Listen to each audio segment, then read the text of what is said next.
second day of the fourth CDAC meeting. We had a great day yesterday, I think. I've talked to a lot of you about it. I think people are feeling very good about the CDS presentations we got, the economic data discussions, the contracting discussion. I think all of that went very well. We have a full day today. I'll turn it over to Ian in a minute, but just a couple of housekeeping things. Restrooms, as I said yesterday, out the door, to the right, to the left for the women's, the second left for the men's. If there's an emergency evacuation, we go past the men's restroom to the stairs and go down the stairs. Google folks would be here to help us in that event. We certainly don't expect that. At the end of the day, if you could just make sure you leave your name tags and stuff on the table, we recycle all of that stuff. So I think that's all I've got in terms of housekeeping. I'm going to turn it over to Ian to get us rolling this morning. I think Kim and Dan probably have comments as well. So. Yeah, thank you, Burton. Thank you all. I'm glad to see everyone made it in with the New York rain keeping us from making it on time. Special thanks to those that were able to join us at our social reception last night. I think Daniel Castro was the last person standing, last member to remain to the bitter end of our fine happy hour. Clearly commitment as a co-chair to everything that the council is addressing. Yeah, we got a fun agenda. All sorts of interesting things presented. I'm particularly excited about our opening keynote, which I'll introduce in just a moment. But first, I want to turn over to Kim and Daniel. Anything that you'd like to open up with in terms of the framing of this today's events? You want to go first? I went first yesterday. I don't have anything to say. I'm just looking forward to it. You're looking forward. Okay. Well, let me give a little bit of framing as to the objectives of the day in terms of the agenda. So basically, we're going to start with a very wonderful opportunity to talk about the larger path of where is the data pillar going within the department, our accomplishments to date, the future of the CDS, the future of this strategic goal, and the future of the CDAC itself. Afterwards, we're going to have a bit more commerce deep dives into two specific areas that I'm very excited about. Tom Beach, who you all met 2 council meetings ago, is back to basically report on the progress of what he promised to you all last time. The Patent and Trademark Office is one of the most ambitious modernization plans of any government I've ever seen. I've worked for a lot of governments in various capacities. I've never seen anything like the plans that PTO put together. Tom's going to talk about where they're at and where they're going. We also have Bob Hanisch from the NIST. We'll be here to talk about the Research Data Alliance, building on some of the things that I think particularly Colin, Kevin, Alan were talking about yesterday regarding public-private partnerships, and he has a specific proposal basically to share and open to some feedback about that essential piece of a larger ecosystem, those partnerships. And then we really are trying to give ourselves, from the lessons of previous council meetings, a little bit more time on the back end, not just for public comment, but also for that recommendations and next steps and what exactly we're going to do and stuff that in the previous meetings have been a little rushed. We want to give ourselves a little more time this time around to just dive into those and make sure that we have it well understood and have the good exchange. So those are the objectives of today's agenda. Yesterday was a lot of fun. We covered quite a bit. As part of the council's official actions, we're going to be basically digesting the major takeaways. So I won't summarize a lot of what happened yesterday. We're basically going to be doing that later anyway. Instead, I think I'm just going to go to our opening keynote. With a strange bit of irony, somehow commerce.gov is not opening up on my browser. I can get every other website like the New York Times, but commerce.gov is somehow getting cycled. So I'm going to read this from my cell phone because I can't actually access my own notes. So yeah, to my right, my boss, Deputy Secretary Bruce Andrews. I am honored on so many levels to be sitting next to him.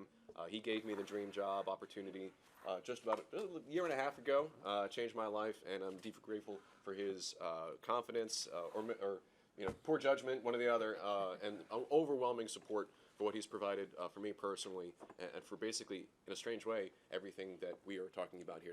None of us would be here without him. So let's put that up front in terms of his intro. But he's done quite a few other things, and so I'm going to present his background here. Bruce Andrews was confirmed as the Deputy Secretary on July of 2014.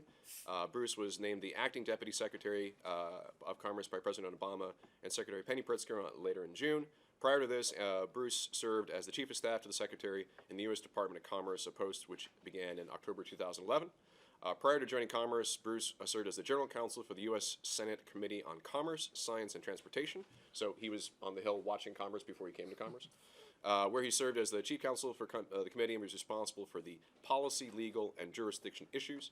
Before joining the committee staff, Bruce served as the Vice President of Government Affairs for the Ford Motor Company, where he oversaw the company's federal and state government affairs. Prior to joining Ford, Bruce practiced law as an attorney in the Public Policy and Telecommunications Group at Arnold and Porter. He was also a founding member of the firm Quinn Gillespie and Associates, where he worked with clients on a variety of issues related to transportation, technology, judiciary, telecommunications, and the financial services sector. He began his career on Capitol Hill, worked with all sorts of great public servants. He is a New York native, welcome back, and a graduate of Georgetown University Law Center, Harvard, and of course he is based in our capital. So with that, and with much honor, I turn it over to you, Bruce. Great. Well, first of all, thank you, Ian, for that kind introduction. And good morning, everybody. It's great to see you. I've met a number of you in the Commerce Law Library in one of the previous CDAC meetings, but it's good to see you all here again. I first want to start and thank Google for playing host today. We very much appreciate their willingness to host us here in their beautiful facility. I also want to express my gratitude, though, and the gratitude of Secretary Pritzker to our Commerce Data Advisory Council co-chairs. Kim Stevenson of Intel and Daniel Castro of the Center for Data Innovation, thank you for your leadership and being great partners in this. We also appreciate everyone else here, though, and what you've done to help make the CDAC so successful. I want to step back for a minute and take a little history lesson or a little history review of where we've come from on this, because 2 years ago, this council didn't even exist. And the Department of Commerce, as you all know, collects massive amounts of data, enough data to fill 2 Library of Congresses every day, which is a huge amount. Yet till recently, until Ian's arrival, we didn't even actually have a chief data officer at the department. And now data has moved from something that was a small part of the department, although important, to being a critical part of our strategic plan. Today, 2 years later, we're in a much better place. Data is now a key pillar in our department's open for business agenda, our strategic plan. We have Ian serving as our chief data officer and Ty Grandison as his deputy. And we also have our first ever data scientist, Jeff Chen, which has also been a big step for us in terms of our data journey. And you know, it's important to note that never before has a federal agency made data part of a strategic priority of their department.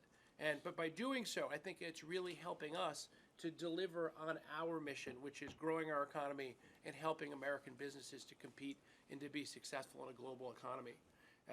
Once we recognize the huge role that data plays across the department, from the Patent Office to the Census Bureau to NOAA to the Minority Business Development Agency, I think we really recognize that we're sitting on this proverbial gold mine of data. And then the question is, what can we do with it and how do we be successful? Because if we're the Department of Commerce aiming to help businesses compete in the 21st century, we have to make sure that that treasure trove of data is a resource that we share. So leveraging all these resources is especially important now. In today's digital economy, as you guys well know, it's just transforming every industry. The reality, I mentioned this to a couple of you, I was in Hanover, Germany last week for what's called the Hanover Messe. I was there with President Obama and Secretary Pritzker helping to lead the U.S. delegation to Hanover. And you say, what does an industrial trade fair have to do with data and what we're talking about? But what was fascinating to me was it wasn't just, you know, the world's best manufacturers showing off new machinery. What was really apparent, though, is that data disruption is alive and well on the factory floor. And the convergence of what's going on in the physical world and those machines in manufacturing, along with the digital world, and it really was an incredible glimpse into what I think is the future and what's going to, what I think will be a fourth industrial revolution of the way that data changes the world. Some of your companies are already very engaged in this. I saw a number of familiar faces exhibiting at the fair, but the recognition of how this is just going to change everything across our manufacturing sector and across our economy is pretty profound. Because we're moving towards a global economy where developers in Seattle can raise capital from investors in London to start factories in Kenya and monitor production over a cloud in servers that are based in North Carolina. I mean, we really are truly in a global world. And while we've all heard the phrase over time that time is money, in today's digital economy, data is the thing that provides the economic value. And I know I don't need to tell all of you the value of the data sets to entrepreneurs, businesses, and institutions of all kinds. Yet big data can't lead to the results we all want it to if it's indecipherable and inaccessible. And that's really one of the primary reasons why we started the Commerce Data Advisory Council, to recognize that we needed the insights of the private sector to help unleash our data, not just for the good of society, but specifically to help benefit businesses and consumers and help American economic competitiveness. Looking back, since our first meeting more than a year ago, we've taken your feedback and run with it. And I hope you've seen the feedback go into a loop that's very quickly acted upon. We're living up to our moniker that we've given as being America's data agency. And we're very focused every day, and this team is doing a phenomenal job of really focusing. But your input and guidance is so important to us at a leadership level about how we most effectively do this. But I don't think that, just don't take my word for it. I know you heard yesterday some of the pilot projects or the projects that had been launched as a result of your recommendation. And I think that's really the proof of the great benefit that you are providing us. So I just want to say a thank you, but I also want to highlight a couple of the ways that the CDAC is changing how the department uses data. For example, NOAA's Big Data Project is a great example. Working with top cloud services providers, including some who are here today, NOAA is opening up more of the astounding volumes of data it collects every day. And I think that, you look at the economic value that can be created on top of that data and the benefit that comes to consumers and society. It's really astounding, actually. So last fall, we marked a major milestone when Amazon Web Services made Nexrad atmospheric data free and open to the public for the first time. And CJ Moses is here with us today. But I just want to say thank you to you for your partnership with us. It's been remarkably helpful, so thank you. We've also embraced your vision for making commerce data more accessible. And that was when we went to hire a chief data officer. That was one of the big goals, because we knew that we didn't have across the organization, and frankly, in some cases, inside the organization, our data nearly as accessible as we wanted it and needed to be. So instead of keeping data siloed between our bureaus, we're presenting it in ways that will make it more relevant to the world and the real world needs that people face. You told us to the consultant trying to help businesses decide where to open its next branch or its next office. It makes no difference where the data comes from, whether it's from the Economic Statistics Administration or the Census Bureau. What really matters is our data is accessible and easy to use. And so we have been very focused on that. And take, for instance, PTO, U.S. Patent and Trademark Office's new developer hub. This site lets you pull patent data and combine it with totally different sources. Let's say we have a data scientist working in the financial sector. He or she could match filing rates to geographical data in order to help investors to identify regional trends. Likewise, in March, the White House helped us launch the Opportunity Project.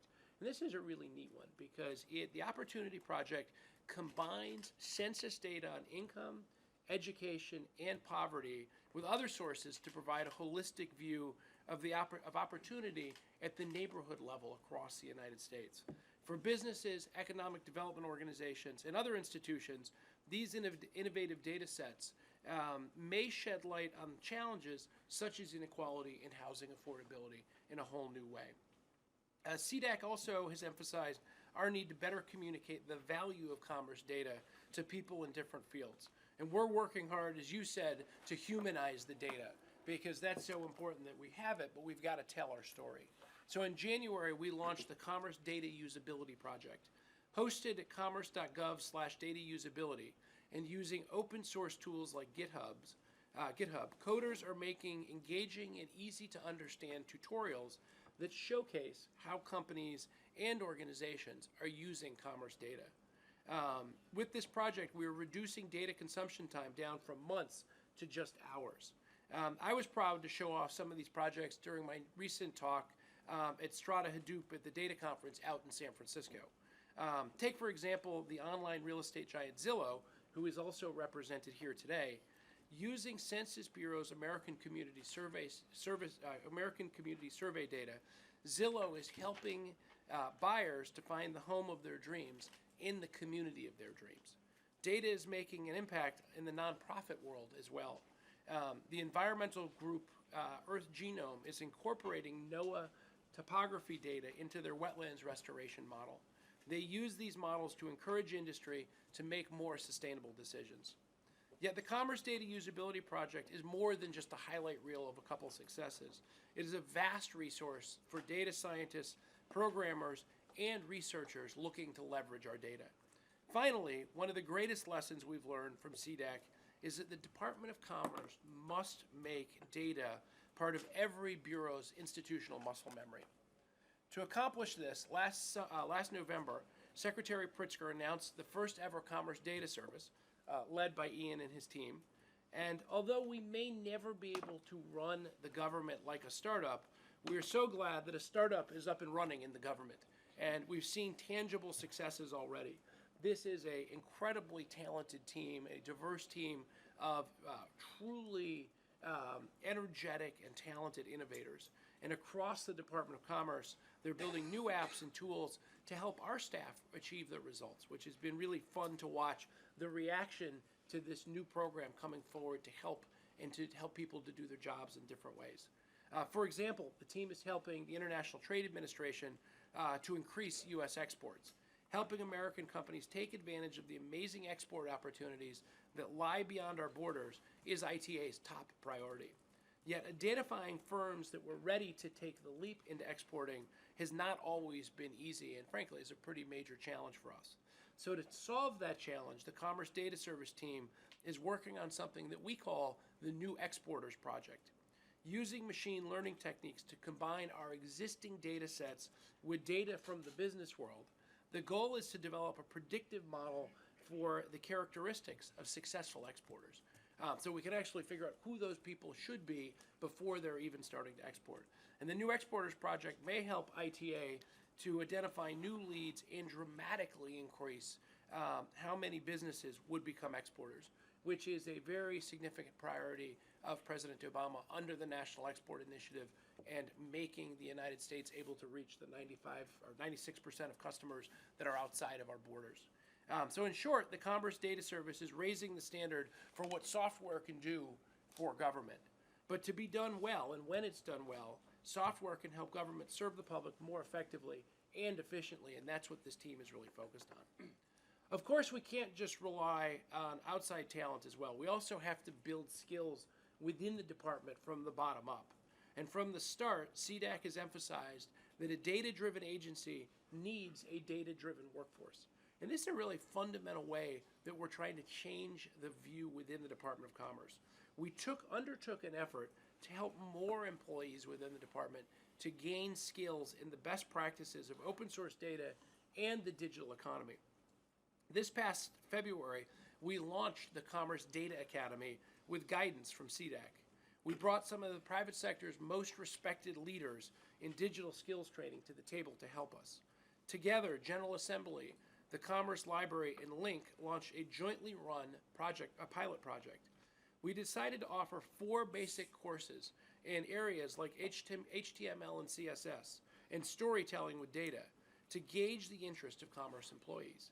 And the reception has just been overwhelming. And frankly, that's one of the things that I've been most excited about. We learned that staff across the Department of Commerce was not just hungry, but they were excited to learn about the tools of the digital economy. And so over 3,500 employees have already signed up for this training, which out of a department of 47,000 people is really impressive. The demand for digital skills is clearly there, and we're determined to meet it and to help our employees with this. We're living in a time of unprecedented innovation. Our economy is evolving faster than ever, and thanks to CDAC, the Department of Commerce is evolving with it. Yet evolution is a long-term game, and we recognize that. One generation, one set of leadership within the department can't just write a new gene into the DNA of the organization, nor can one administration forever change how a department or how the government works. And so in the coming months, the Obama administration will be winding down. I think it's a little over 8 months to be exact. But that means that CDAC must prepare for the transition to the next administration. So today, I ask for 3 things from you in the coming months and ask you to think about. First, to keep CDAC strong, we will need you to be active partners throughout 2016. Finishing this year in this administration strong is so important. We need your help to get our latest data projects off the ground, highlight our successes to the media, and make our work known to industry leaders. Secondly, I ask that you start thinking about CDAC 2.0. With the new administration coming, it's time to think about new goals, new members, and governance structures. The sooner you tell us your vision for CDAC's future, the sooner we can lay the groundwork for a successful transition. And the transition from this administration to the next is something that Secretary Pritzker and I are very focused on, because we want to leave a much stronger Department of Commerce for the new team that comes in than it's ever been in the past. And then finally, we ask you to be our historians. And the time is now for this CDAC to document the lessons we've learned, the stories worth telling, and the best practices worth sharing, because that's going to be a great guide for the future and going forward. So in just 2 years, CDAC has helped the Department of Commerce to embrace data in everything we do. We can't risk letting our progress get lost in the shuffle or the change of administrations, because frankly, this is too important. Data is too important to the government, data is too important to the economy, and so, we ask for your help, because the work of writing smart data into the DNA of the Commerce Department is only just the beginning. I want to thank all of you for all of the work that you have done and all of the work that you are going to help us do going forward. And now I ask that you help the Department of Commerce to solidify our role in the future and keep us as America's data agency. So thank you so much for everything you do.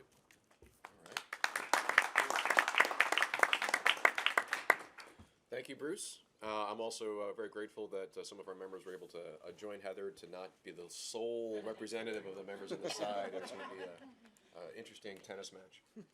Okay, so here's our opportunity for some Q&A with the department's deputy secretary. As you can see from his opening remarks, his vision and passion for what the department can do comes out in his prioritization, his attitude, his excitement. It's felt through all the 12 bureaus. Yesterday we talked a little bit about one department, how to help the department really bring a new level of organization and capability between the different bureaus and the traditional government silos. A lot of that's through Bruce. Bruce has been the leader of that, and hopefully you saw that in his excitement for our initiatives here. So, okay, well, let's open up to some Q&A. As normal, please don't be shy and show your interest, but with the name tent, and we'll go from there. Who would like to start?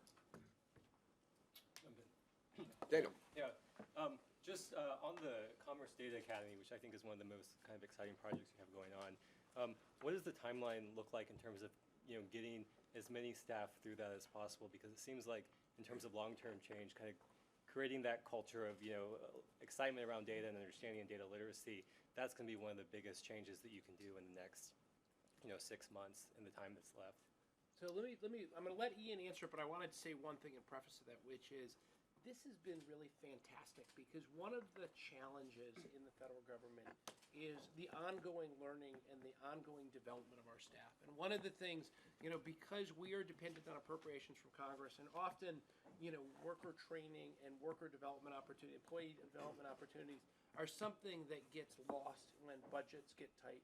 And so one of the great things about this is watching the excitement of our employees and the opportunity to participate in the digital economy and understand something that we're trying to lead in the federal government, but also to give them this opportunity to learn. But to the specific schedule, I don't know if Ian or Ty, you want to? Yeah, actually, Ty, you should speak to that. Okay, so on the schedule itself, we're going to offer the same set of courses on foundational data science, back-end front-end engineering at least twice a year. Okay. So we're hoping that within the next 2 years we can actually fully have everyone participate in it.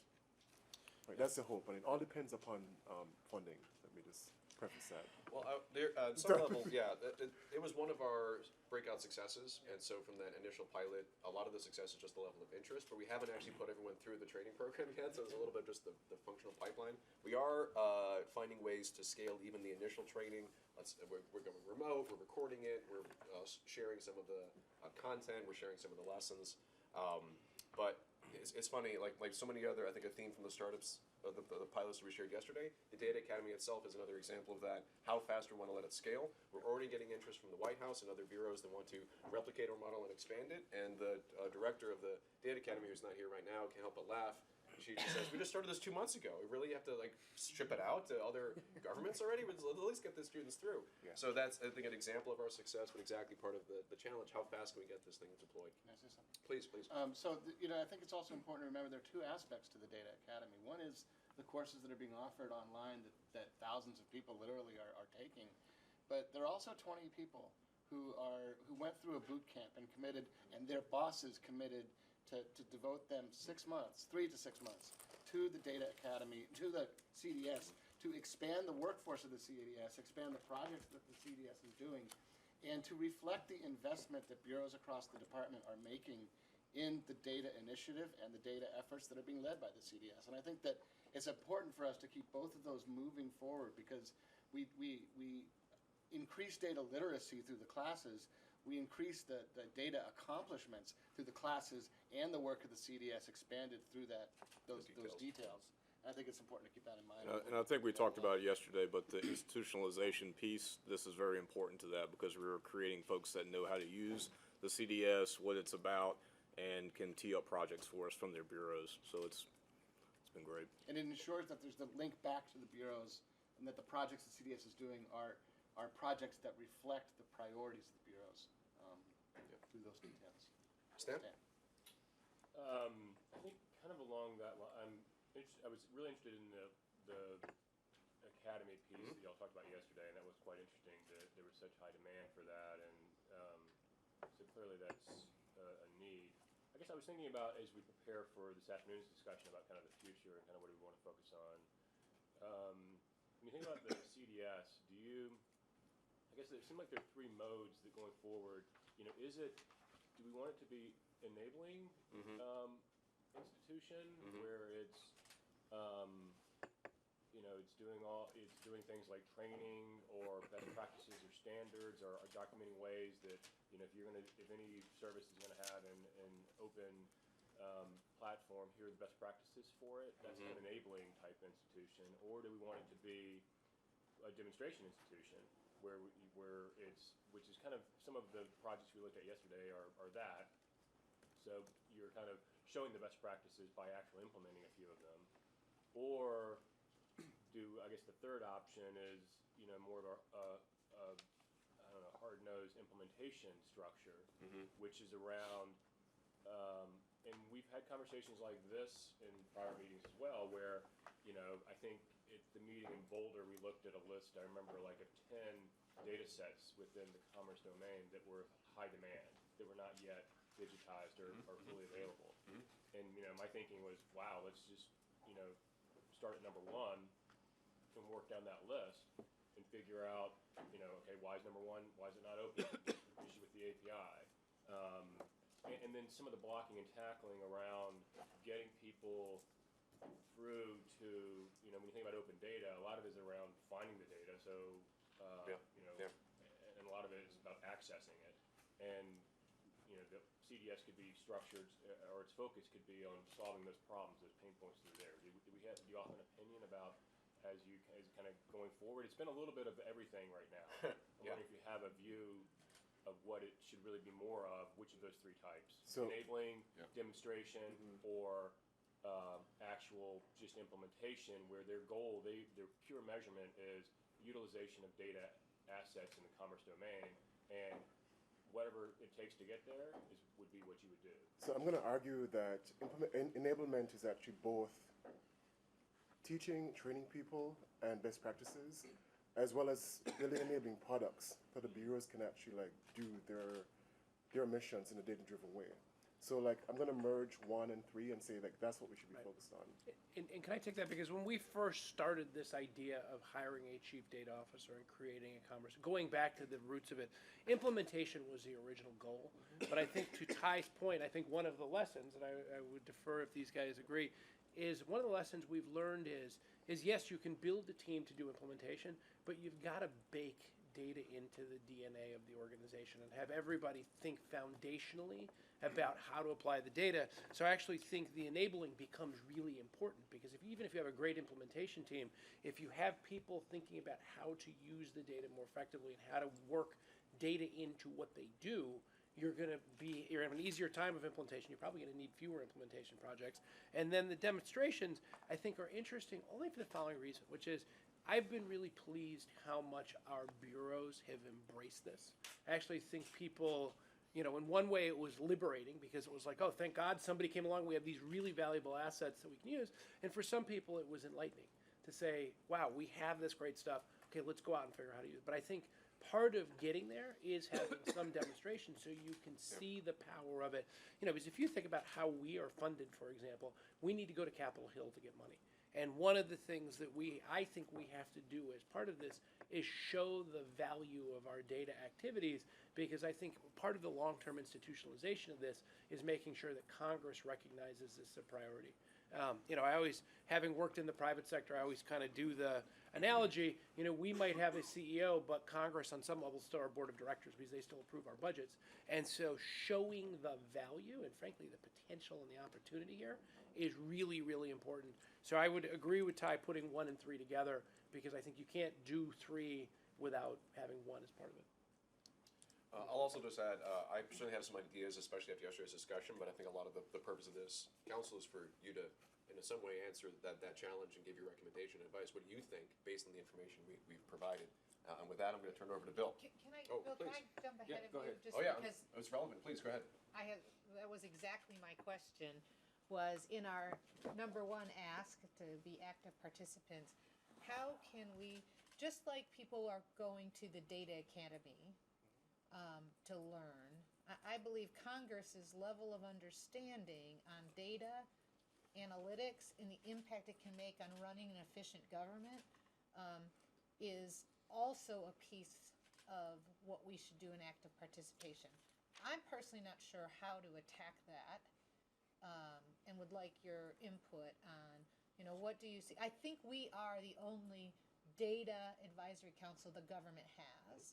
So how can we extend our impact to help Congress understand the value of data analytics and running an efficient government?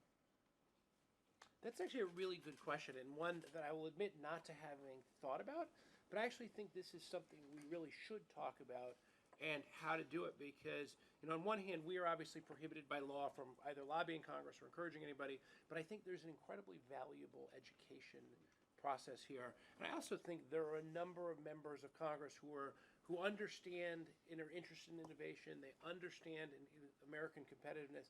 So I actually think we should think about some folks, maybe either for the next meeting or a between the meetings, to have a group, because I know there's some people in Congress who I think would be interested in this discussion, and I think you all bring an incredible wealth of understanding, about how this information is useful, which is really important, because I don't necessarily think there is a broad recognition of how valuable the commodity that we have of data is to the American public and to businesses like yours, but also for making the case why this is important. So I think, let us come back to you on that, but I think that's a remarkably important point that I had not thought about, but I think we would love to engage in a discussion and find like-minded members of companies. I can think of a group of people right off the top of my head, and also there are 2 committees, one in the House and one in the Senate, that have direct oversight about how the government operations work.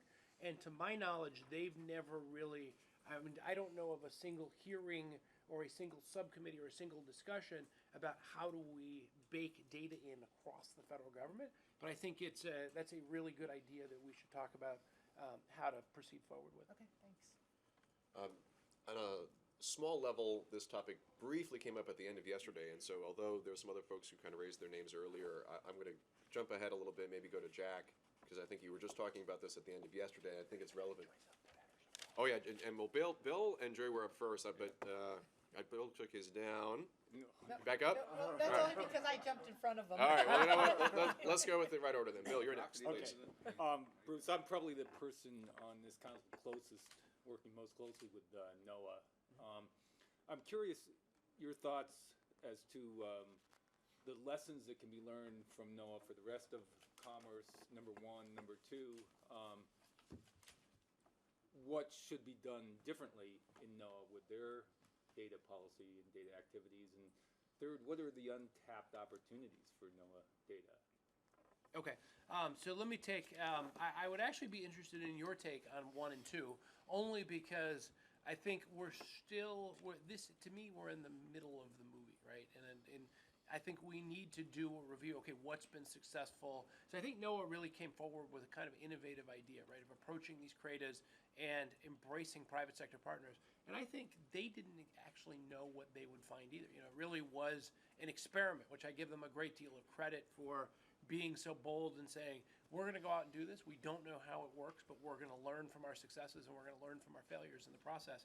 So I would actually be interested, and we can either do it here or we can do it offline, hearing more about what you think, because I think then taking that, and we need to do a deep dive at NOAA to really look at it. But what I would say is, you know, the NOAA data is just this tremendous opportunity because we've made so little as an overall percentage available as a publicly, and you just look at the massive economic value that has been created off of it. So I do think looking at the rest of its data, how can we make that more accessible, but also what's the new economic value that can be created off it is a great opportunity. And NOAA is probably the number one example we use, only because such a small percentage of their data is made available to the public. But that's something we're obviously trying to change and to improve on. Troy. Sure. Just touching back on Data Academy. So we launched ours in 2014, and we have had the same scaling problems. Just a couple strategies that we're playing with that might be useful. We're deploying a train the trainers model where we now, I think, have our third department that's taking our Data Academy materials and replicating them, and so we give them priority spots in our classes so that they can train the trainers. We tend to get more line staff, so what we're taking is existing leadership and supervisor trainings, and we're developing data modules for that class of folks. And in my experience in the federal government, most people probably have to do supervisor trainings and that sort of thing, so baking data modules into this existing structure. And then the third thing we're doing is sort of a stop the bleeding approach, where developing a curriculum for job series, and as part of the onboarding process in year one, you have to take XYZ, so we can sort of create this base layer of data literacy across certain job classes. So those are 3 strategies we're pursuing in terms of scaling.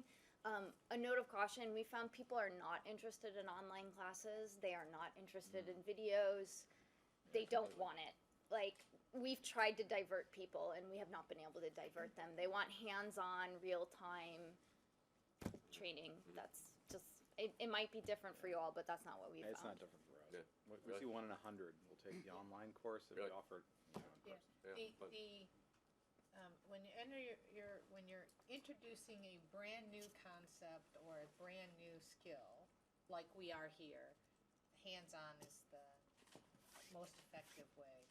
If you're down the road and you're talking about an incremental change to something they already know, online works extremely well because they're comfortable with the material and they're just trying to advance their skill.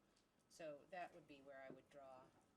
Or they're highly engaged, I'd say. Or they're highly Because you think about like Coursera or Khan other, Academy, yeah. MOOCs like that, where Yeah. people get, but those are people who are undertaking personal enrichment, and so they're very motivated to do it. So Even one- there, you see a 10% completion rate. I mean, Yeah. it's Well, one thing we're thinking about doing that to leverage things like MOOCs is creating learning cohorts where we essentially do a weekly office hours where as a group you're taking the class. We haven't piloted that yet, but we're going to see if like it's a little better. group cohort might help completion rates, but especially for more advanced skills.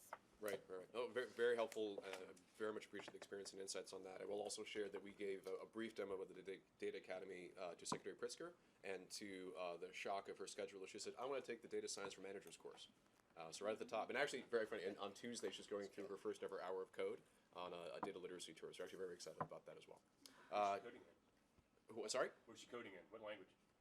We're setting up a special. I want to say it's. Python? It is Python, but it's not as hard as you think it is. It's a very boutique, relevant to commerce data Python course, so we can see some real-time interactivity with some of our own data assets. The folks at Galvanize are helping us out. You'll see the video later. Okay. Publish the code. So Oh yeah, no, it's all open. Yeah. We're there's a lot of folks on that one. Let me tell you. Jack is next, I believe. No? Yes, Jack. Yeah. Jack wants to defer to Heather. So just to revisit the issue of legislation and congressional interest piquing their curiosity, that we did talk yesterday about legislation has just been introduced. It's bipartisan and bicameral, that would codify 1313, the executive order making all government-produced data open and machine readable. So that is in the works, and Dan knows probably more about it than I do, and has been helping lead the charge to promote it. I think that's great because it's kind of approaching getting congressional interest in terms of an authorizing mechanism. But I was interested when you were talking about having a board of directors in Congress in terms of appropriations. One of the strategies that we've used to engage Congress on the appropriations level is to think about approaching people in the appropriations realm and making them aware of either a problem or an opportunity. And with the data service, you have this phenomenal opportunity to leverage ROI across data sets in the federal government. And even if they don't go as far as inserting language into the text of a legislation, report language that says Congress is aware that there's this opportunity to increase return on U.S. investments, X, Y, and Z.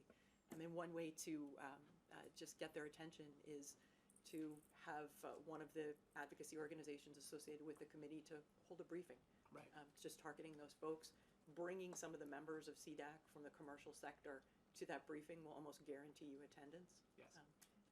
No, I think that's a really interesting idea. I think another one, and this is thinking out loud, so I will preface with maybe a terrible idea that you can shoot down. But in some of the other advisory committees that we do, they will actually make recommendations either to the president or in this case the secretary, or also to Congress. So one question is, are there things that you all would decide that you would recommend as things that Congress should look at? But I like the briefing idea because I think, just looking at the groups that are represented around this table, Congress would take this group very seriously and recognize that this is an incredible cross-section of the economy that's remarkably important to American innovation and competitiveness. Now is it Jack? No, Jack. Okay. Does anybody remember a guy called Vince Barava, Yes. director of the Census Bureau? Yeah, directed twice under two administrations. Carter and Reagan. Very brave on his part. When I was a student at Harvard, this was 50 years ago, I typed out of these book publications the 1960 census into key punch cards and then made computer maps. That was the state of the art at that time. Vince recognized that there would be a digital age, and he created a laboratory. And I want you to think very seriously about institutionalizing, in the institutionalizing conversation, this laboratory. He created initially a lab called the Census Use Study, and later it became the dual labs, the Data Access and Use Laboratory. And this was from about 67 to about mid-70s. It finally faded out. At that time, the notion of a tape of tabular data, of the census data, came out, and that was rough. It was the first time the census really disseminated data other than a paper publication, and also what was called the DIME file, which was a predecessor to the Tiger file, a predecessor to Street files, were sort of struggling to get out. Very inaccurate, very difficult. What Vince enabled is he set up this laboratory, and the first lab was the Census Use Study. It built a relationship with New Haven and a couple of other small communities, and also Harvard, to experiment with this notion of, or prototyping, computer mapping and computer analytics inside of cities. Then they published the hell out of this, and every other city dearly wanted to get census data integrated into their city planning department, their social programs, et cetera. Huge success. There's a small handful of people at the Bureau that were kind of like your people, Ian, in the sense that they were experimental. they had no specific mission, but they prototyped into existence different applications working with cities. And the predecessor for it, the dual labs notion, became more institutionalized for the dissemination of the actual data. Its analogy would be the APIs or the making available today on the web the data. Both of these efforts, which you might think of as a continuum, and they were building blocks for the continuum even going on today, were very successful, institutionalized, prototyped activities. I mean, the history of these things has not been documented, but they were successful. They changed the world with respect to the use of census data inside of state and local and even other national organizations. And I'd simply say, instead of focusing on, you called them yesterday, projects, I think the projects should be umbrellaed into something called a prototype lab, where you go deep with a few institutions, whether it be other departments or other bureaus within Commerce themselves, and build real prototype applications at the same time figuring out how to do the dissemination. Piece of history that I think is worth replicating because it worked, actually. And its footprints, we would not be where we are today, frankly, in digital dissemination and in computer spatial analytics had not the Census Bureau done that courageous effort at that time. So yeah. There you It's go. a very interesting suggestion. Lab is the idea. I have a prototype lab at Esri. We use it all the time for building rapid prototypes based on our COTS platform. USGS is another example. In the 80s, built under Dallas Peck, a prototyping lab within USGS. It lasted for about 4 or 5 years. It did not do mission work, but it had about a dozen people, like the dual labs did, where people would come in from the different bureaus within Interior with a project. This rapid prototyping team would come up with a sort of partial solution demonstrating the technology and the data coming together, and then the people would take it back to their bureaus and they would actually build the systems for real. And so it became a transformation mechanism within the agency, and wasn't trying to be interesting, it was trying to be interested. And it was very interested in each of the different bureau customers that would come in. So this takes a little bit different, a different profile than what you're trying to do. It sort of goes a little bit more inward, a little bit lower key, so it isn't so susceptible to political, change. But its purpose was internally disseminating this knowledge, and to some extent, the Data Academy does some of that. But it's and another thought that I have is lower key might give you a higher probability of survivability with respect to getting mission support within the different bureaus and across the federal government by helping them. Not, in other words, don't be so interesting, be more interested. You get my idea. Yeah. Any reflections before I move to the next question? Bruce taking notes, so I'm going to say that it's being internalized. I'll give a moment here, and then look to Karen. Good. A few years ago, I was co-chair of a senior steering group charged by OSTP to launch the Big Data Initiative across government, focused really on providing funding opportunities for the research community to help jumpstart the whole nation's efforts in big data. I understand that OSTP has moved on to form a similar sort of group, steering group, across agencies.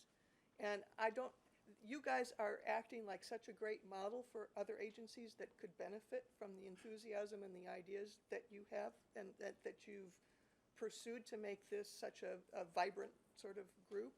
And I'm wondering about how much you are aware of that OSTP effort and are participating in it, because I know that there's a lot of people from other agencies who could really benefit from the experiences that you've had. Yeah, the short answer is yes. On many levels, the way that we even built some of the data team within the Department of Commerce, we joked that we relied upon the Rebel Alliance.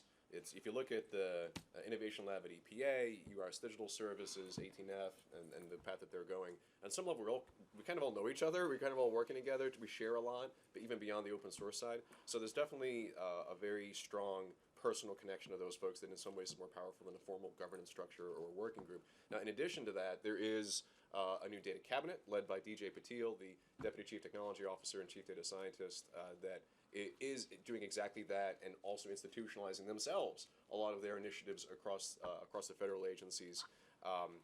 On some level, the strategic challenge that I feel is that at many levels, I feel like my responsibility is to protect my team from getting distracted.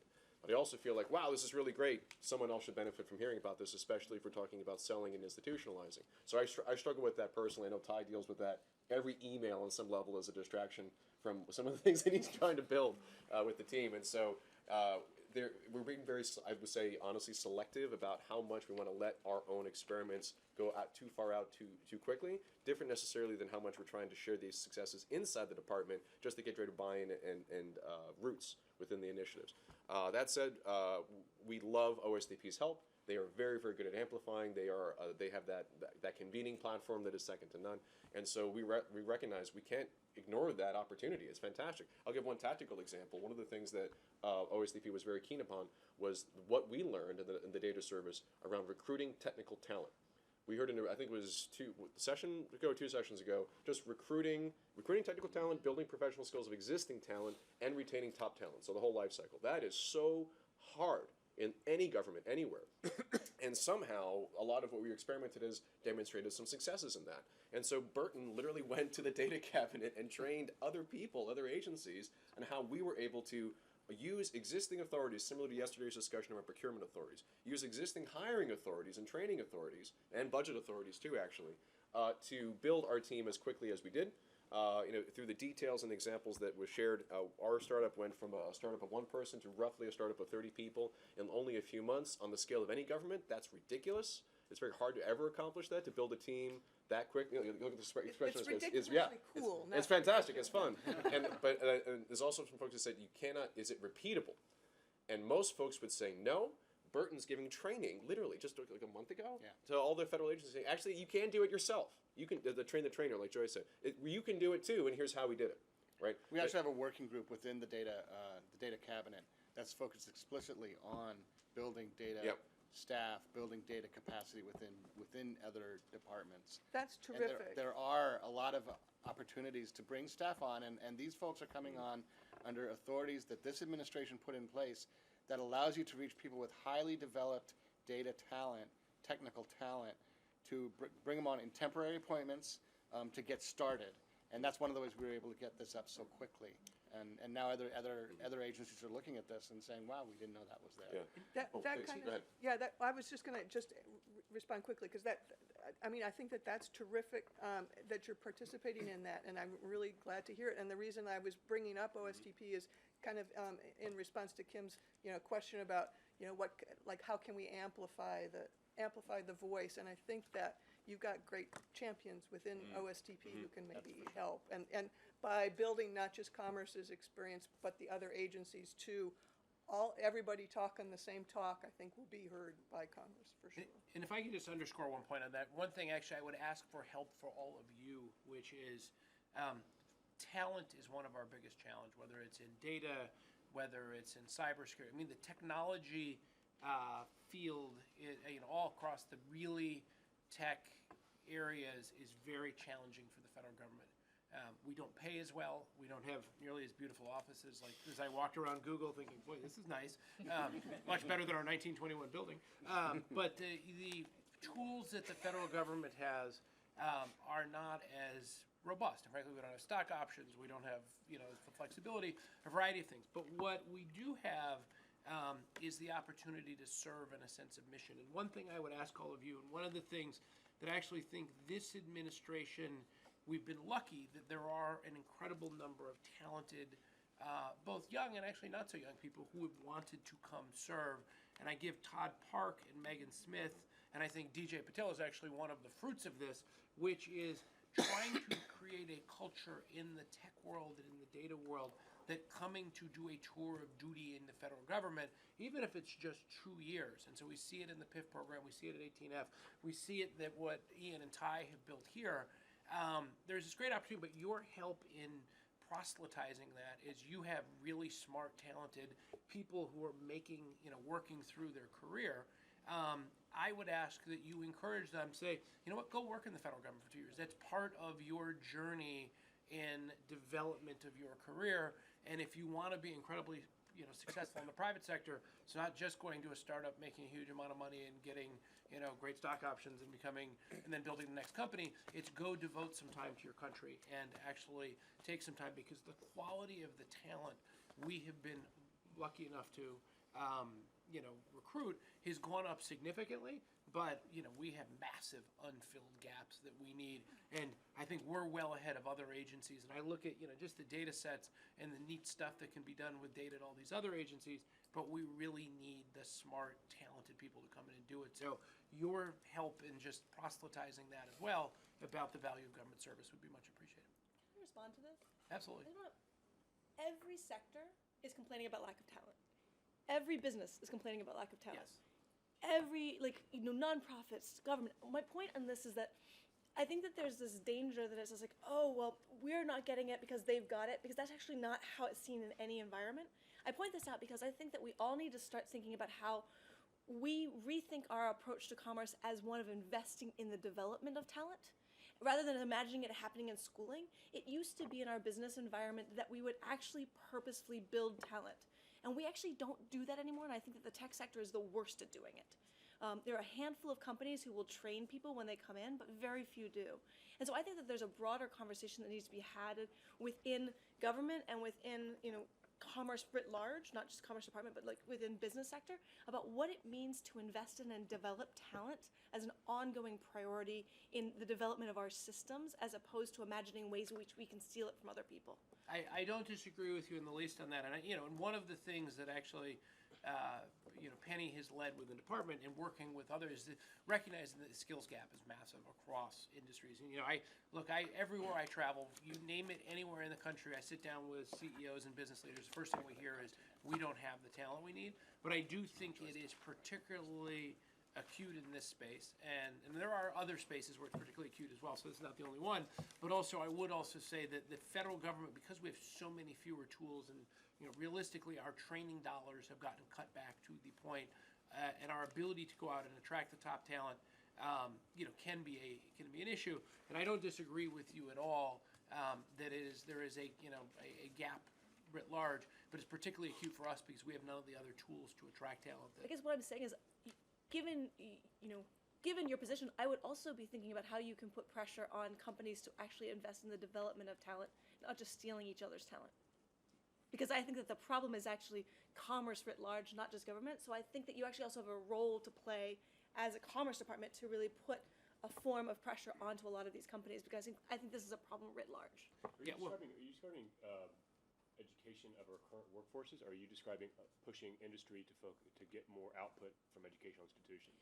So right now, the educational institutions actually are pretty missing for a lot of these talent sets because companies have stolen all of that talent. So actually, you have an education gap as well. What it means is, how do we actually start making because of how tech works and the fact that we move people 2 to 3 years on average, we end up with this idea where we have to steal already baked talent rather than investing in the development of talent that may have potential. So we don't actually put people through 6-12-month training courses, which used to exist in other industries because you would assume a longer level of commitment. A lot of this comes from the fact that we're talking about California, and we're talking about the ways in which hiring and competition laws have played out. But the result is that we've actually seen a ratcheting up of the economics of hiring people, because all it is about stealing a known pool, rather than saying, oh my gosh, here are these people that right now are working in janitorial, take any random thing, and being like, they're really smart. If we would invest in them, they have opportunity. We don't do that in the tech sector, whereas there's a long history of doing that in other sectors. And I think that it's core to our diversity problem. It's core to our rationing up of economics problem, and it's core to why you're seeing problems in terms of government being able to access talent. So like if you look to Detroit, like one of the fascinating things if you go through the history of Detroit, right, was realizing that they had to keep the entire community economically viable or it would be dangerous. And so one of the things that ended up happening is that, you know, with the race politics in Detroit, what would happen is that the management would start to identify minorities who had a lot of potential and train them within the company. Give me one of our companies that actually identifies our janitorial talent and trains them. Right? I don't see it ever happening, and that was core to a lot of traditional business. I agree with you if your point is retraining from other vocations into ours. That's true. I was thinking your point was focused on, well, I was trying to figure out whether it was training our current workforce better or hiring more out of education institutions, because I would say you're right. All tech companies, you know, trade talent, but as well as all tech companies are hiring every single qualified person coming out of an educational institution. Your point is that there are a bunch of people who may be qualified to do that. They haven't been trained in, say, data science, and we could invest in continuing ed, community college to train them, and that's fair. Correct. So it's like, you know, I can name the 12 schools that everybody steals from, right? But the thing is that if Steals from, you mean the hires? like immediately grabs upon, like, Well, and I'd say it's not 12. I'd say there are probably 100 that they're hiring from. it's surprisingly low because like even if we look at data science, like one of the biggest problems that I see in the education environment is that any of your second or third tier institutions at this point can't even get professors to teach in these topics. Like look at the computer science hiring process within universities. It's a disaster. Yeah, I think what happens there is you're right. As soon as a professor raises their hand and says, "I'm going to teach data science," then yeah, they probably get hired away. So we end up hiring physicists, mechanical engineers, everyone who's got a remote skill set where they can use numbers and models, and we hire them instead. So that's about as much cross-training as we go on. We're not very good at hiring people who are trained to be, they're programmers on computer-aided lathing equipment, and say, hey, well, you might have a skill set there where you could do data science. Yeah, I mean, I think at the end of the day, this goes to a number, whether it's job training, whether it's STEM education. We have to look at the pipeline more broadly, and I think that's something this administration has tried to do.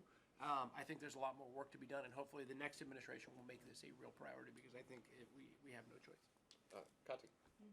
I have 3 recommendations. So one is in the science of science and innovation policy area, we actually also have a gap between those that need these models and approaches and those that teach in that area, and then also companies are playing in that area.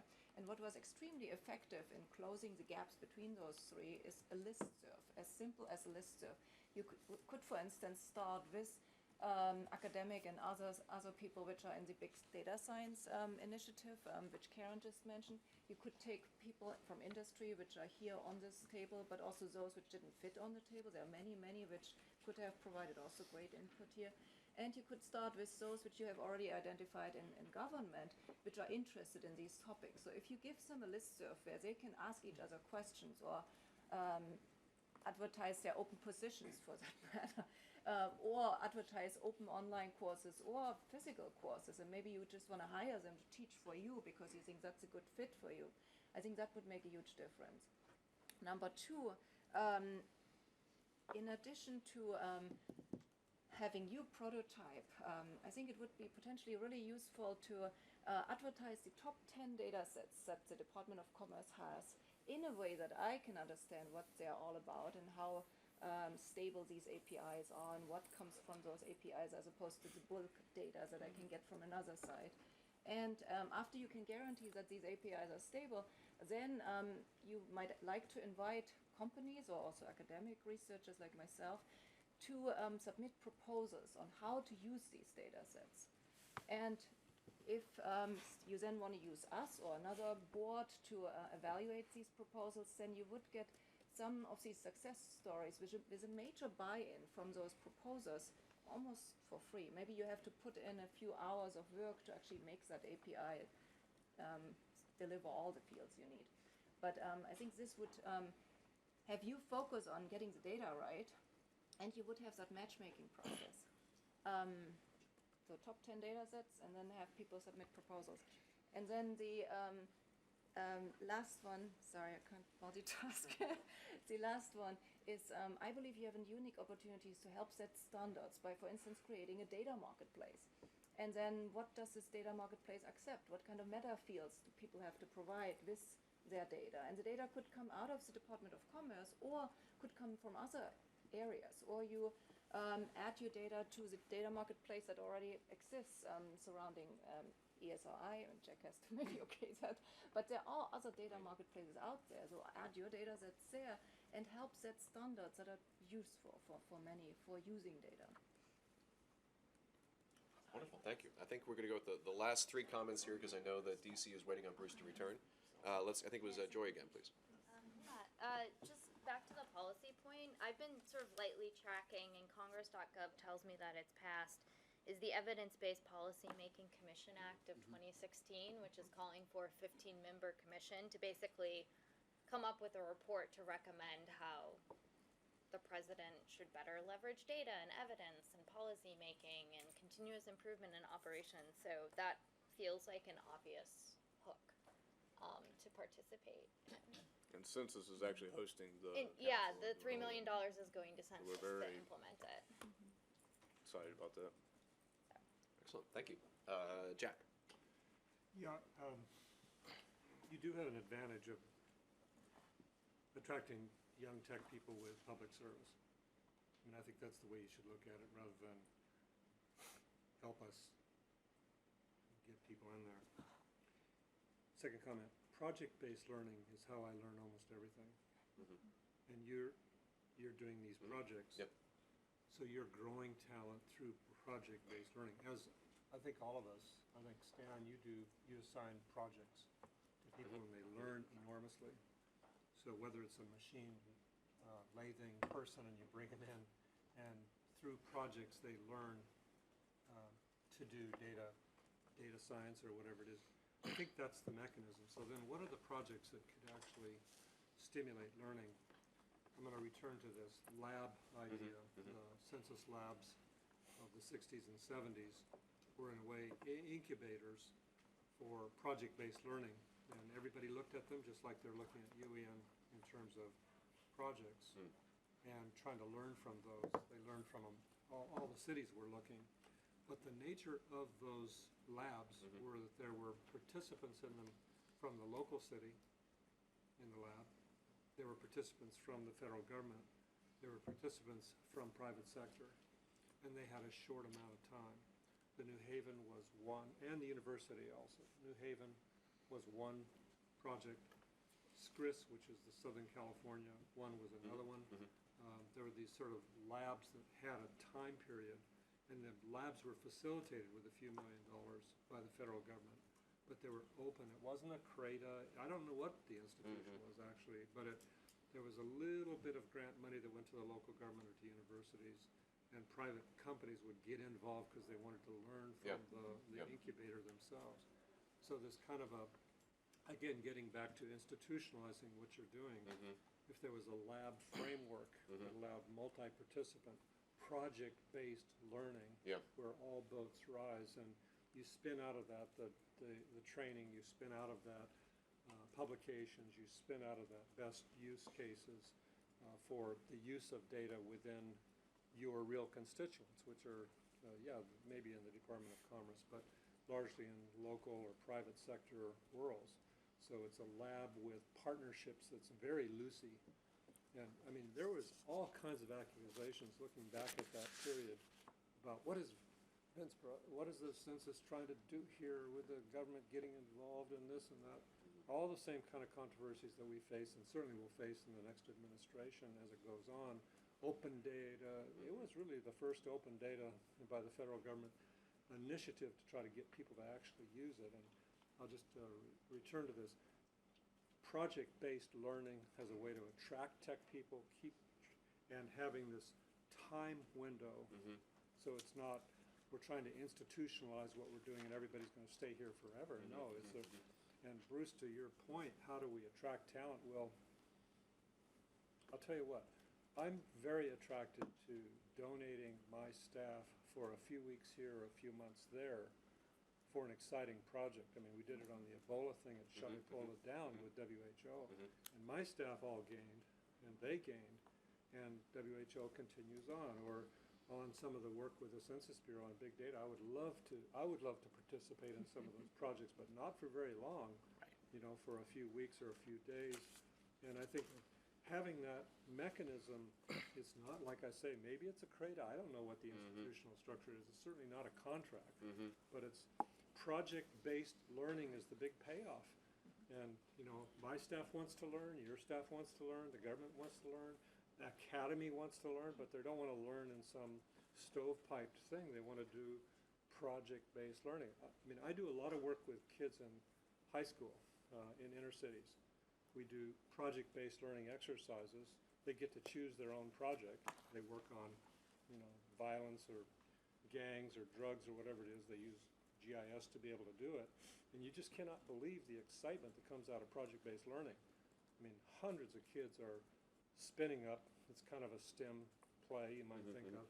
And they come out of that and they're just totally excited because they're actually able to problem solve in a project framework over just a couple of months, and out of that comes, you know, they go right into college, they go right into, you know, jobs of great things. So project-based learning is enormously attractive to all of us.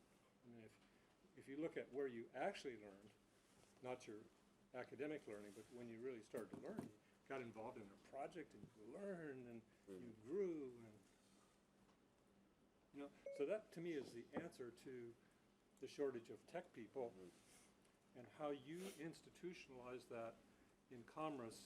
You set up some kind of a lab, part short duration, high impact kind of projects, and you facilitate these projects. And they aren't building information systems. They're kind of the prototypes that integrate data with tech, with critical thinking. That's and all the stuff that you shared about, you know, 18 these different things that are going on. If the federal government sort of says, we're going to have a network of little labs that the private sector and university can get involved with, and maybe there's very small incentives, not some traditional get-rich-quick thing, but the whole notion is you get the opportunity to have public service, Bruce, that's what you've got as an attraction, and to learn quickly and to learn about data science and data. It's the step beyond simply you know, some kind of a formalized teaching of data science. No, I mean, yeah, there's that too, but I mean, you're actually engaged in doing something. Well, I will say this, well, please go ahead, in the interest of time, though, we do need to close it pretty soon. Please, Joy, go ahead. Just complementary to that concept, maybe in terms of institutionalizing, creating a pipeline of demand and projects, right? Like, if you have this, like, list of projects that could be done, that creates the institutional need. Yeah, and give them to high school. To complement with that. Give them to high schools, they'll do it. And Jack, when you're CJ, go ahead. when you're donating your time and effort, we'd be willing to work with you to actually provide the infrastructure and the wherewithal to actually do that. Good question. That's something. Well, that actually, definitely- Amazon is donating millions of dollars of cloud resources. They were together, and now we're on 3,600 schools, K through 12 schools, all learning, doing project-based learning, thanks to that partnership. I'm sorry I didn't acknowledge it. No. I think the previous comments really distilled a major theme from the past couple of days in terms of how to not just have greater impact, but also institutionalize this great work. And I think the lab idea absolutely is going to be one of our major takeaways from this meeting. We do need to let Deputy Secretary Andrews get back to his pressing duties, but I will look to Kati and Avadim for the final comments, please. So just to add on the same, but from the school, you know, as you're talking that from universities, tech companies are stealing away people right away. I just remember back to my, you know, I got my PhD 15 years ago. It's in statistics before data science was named by DJ. But we did the same thing, right? And back then, when I was in school, the governance was things which we all thought about. Back then it was NIH, and I do know a number of people I went to school, we got together, they went and worked for NIH.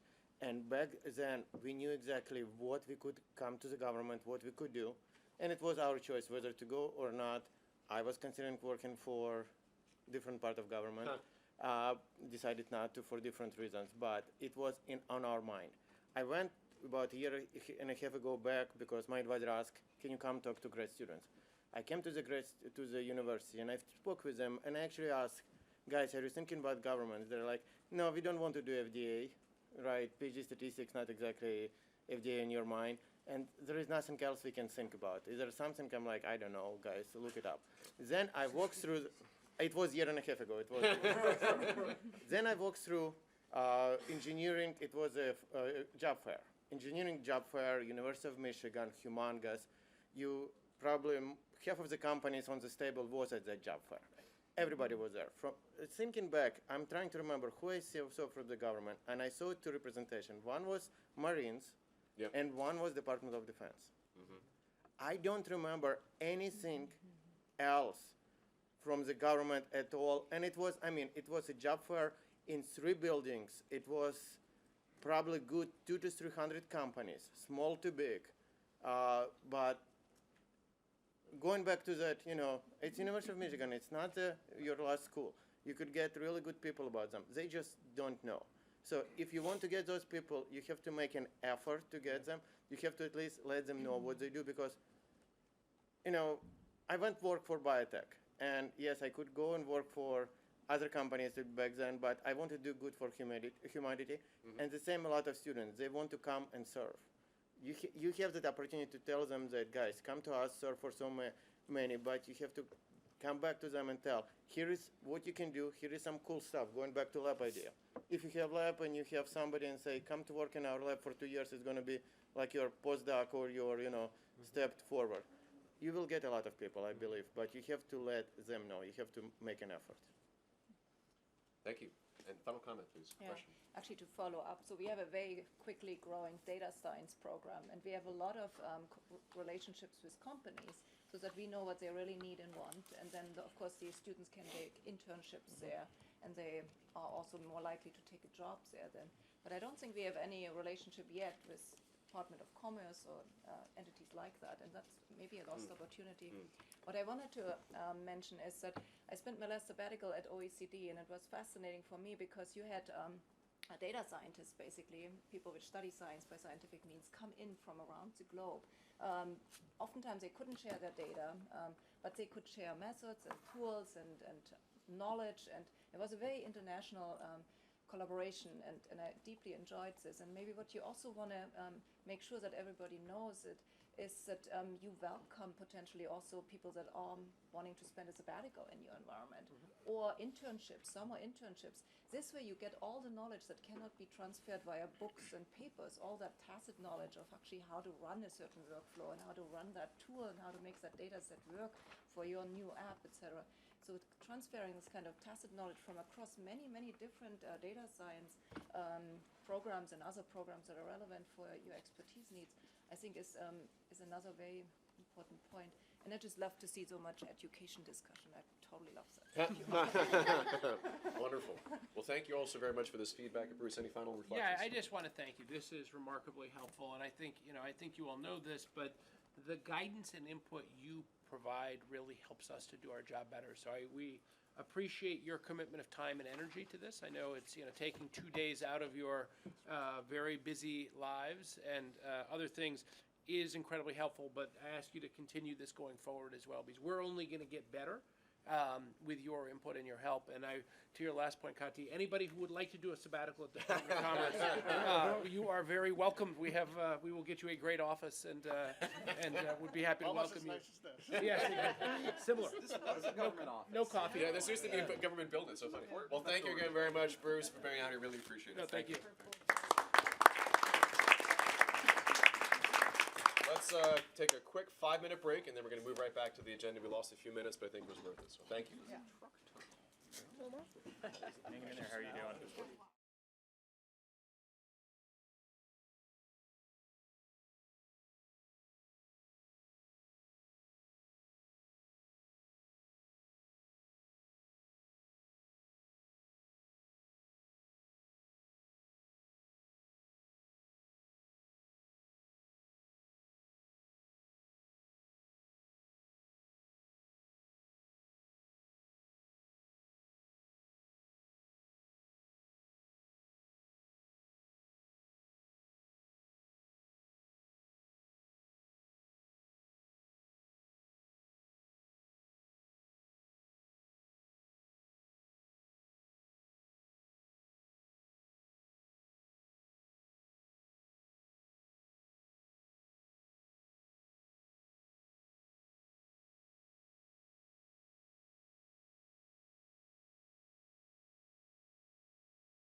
infrastructure, the plumbing infrastructure. Talking like we'll talk. Okay. Exactly. Starting again in a moment. Fighting over.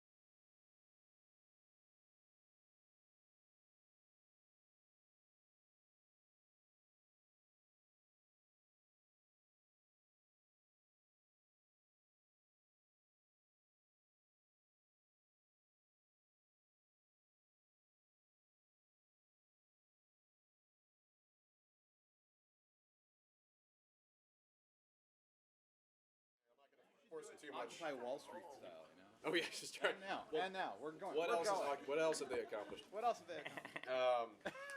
No, that was terrible. I can't believe I said that on the mic too. Okay. Isn't he great? I mean, aren't you? I mean, who doesn't want to work for that guy? He's a great boss. Okay, so we are excited now to get to the next portion of our agenda. We are going to welcome back for an encore performance, Mr. Tom Beach. You remember him? No, he's a friend, and so we have great enthusiasm to welcome him back. I will still share a bit of introduction on him for those that didn't have the opportunity to hear his presentation in Santa Clara. Tom is a senior advisor in the Office of Undersecretary of Commerce for Intellectual Property at the United States Patent and Trademark Office, PTO. As senior advisor, Tom supports the director and the deputy director to achieve its critical goals, delivering timely and quality patents and trademarks, and to manage operations of the agency. He also serves as the acting portfolio manager lead of the Digital Service and Data Analytics IT portfolio, delivering on the open data, big data, and to some degree even, it doesn't say in his bio, but it just works on the mobile side as well, to gain business intelligence and insights at every operational level to ensure that patents and trademarks are of the highest quality.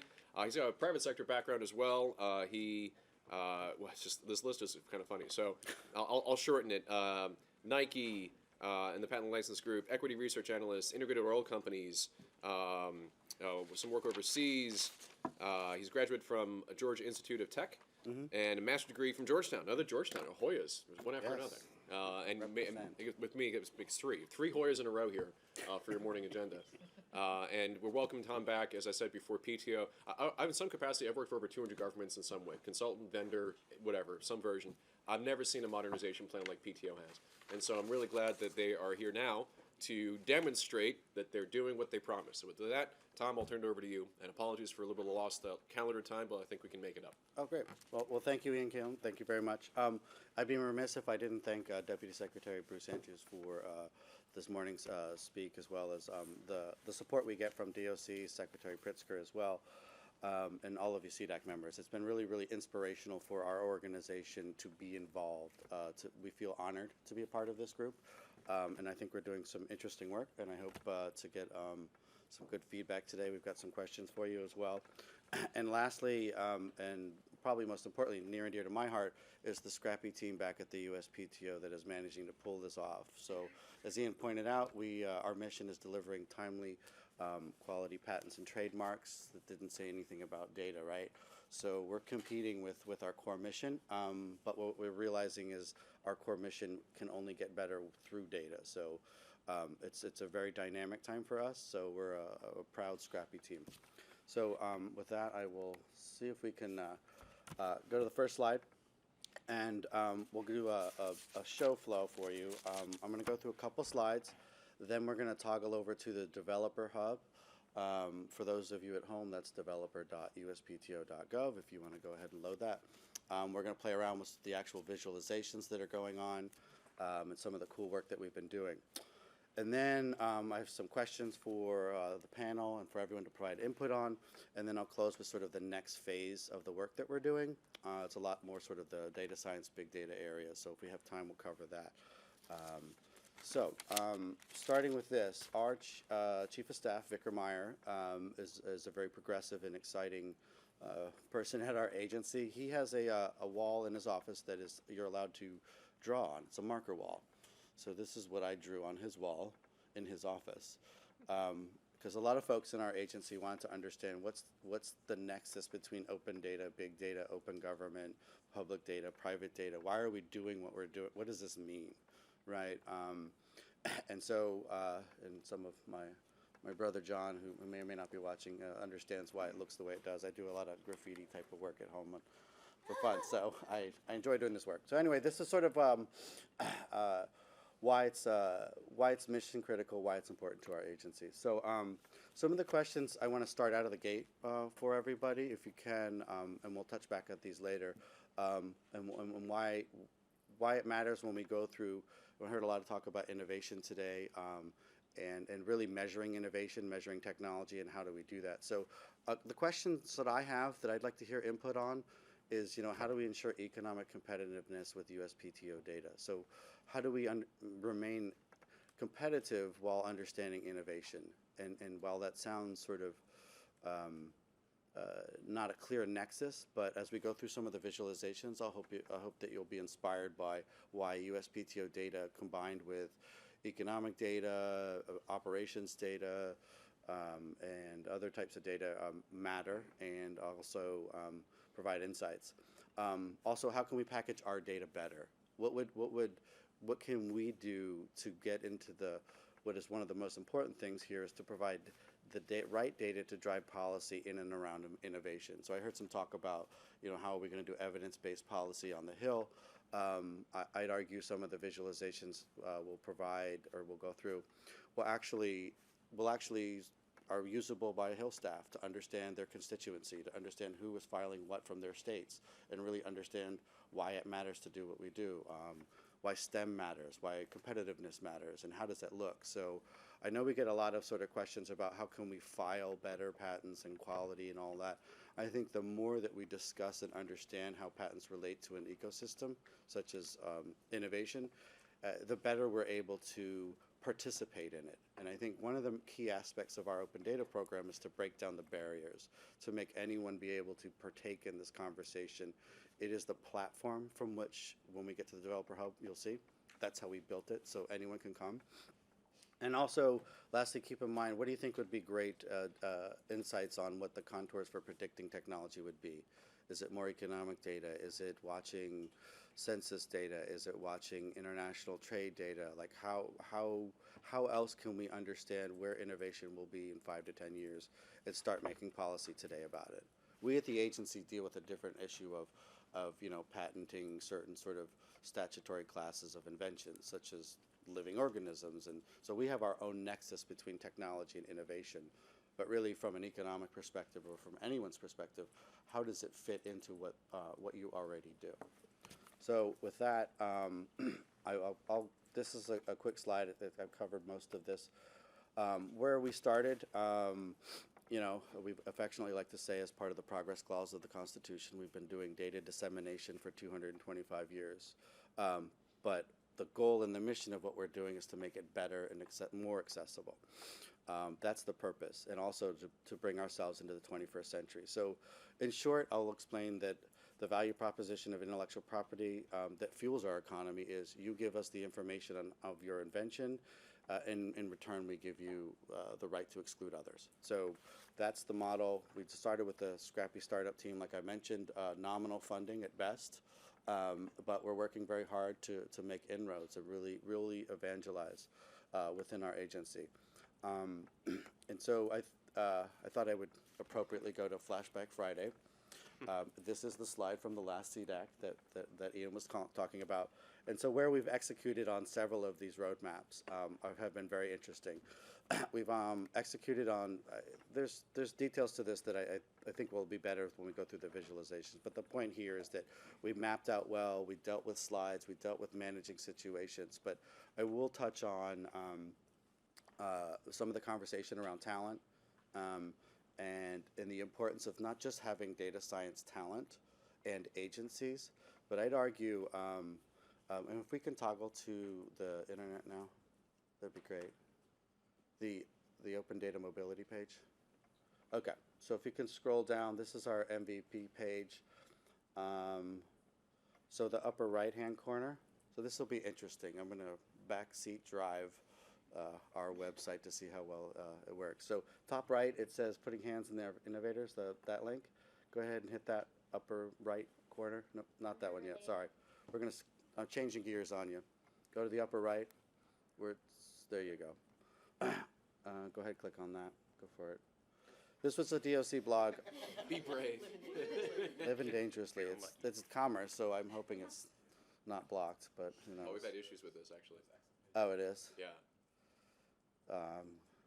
Well, I'll do a visual description of my own. So we created our own innovation lab in the office of the Undersecretary. I found a large room with storage.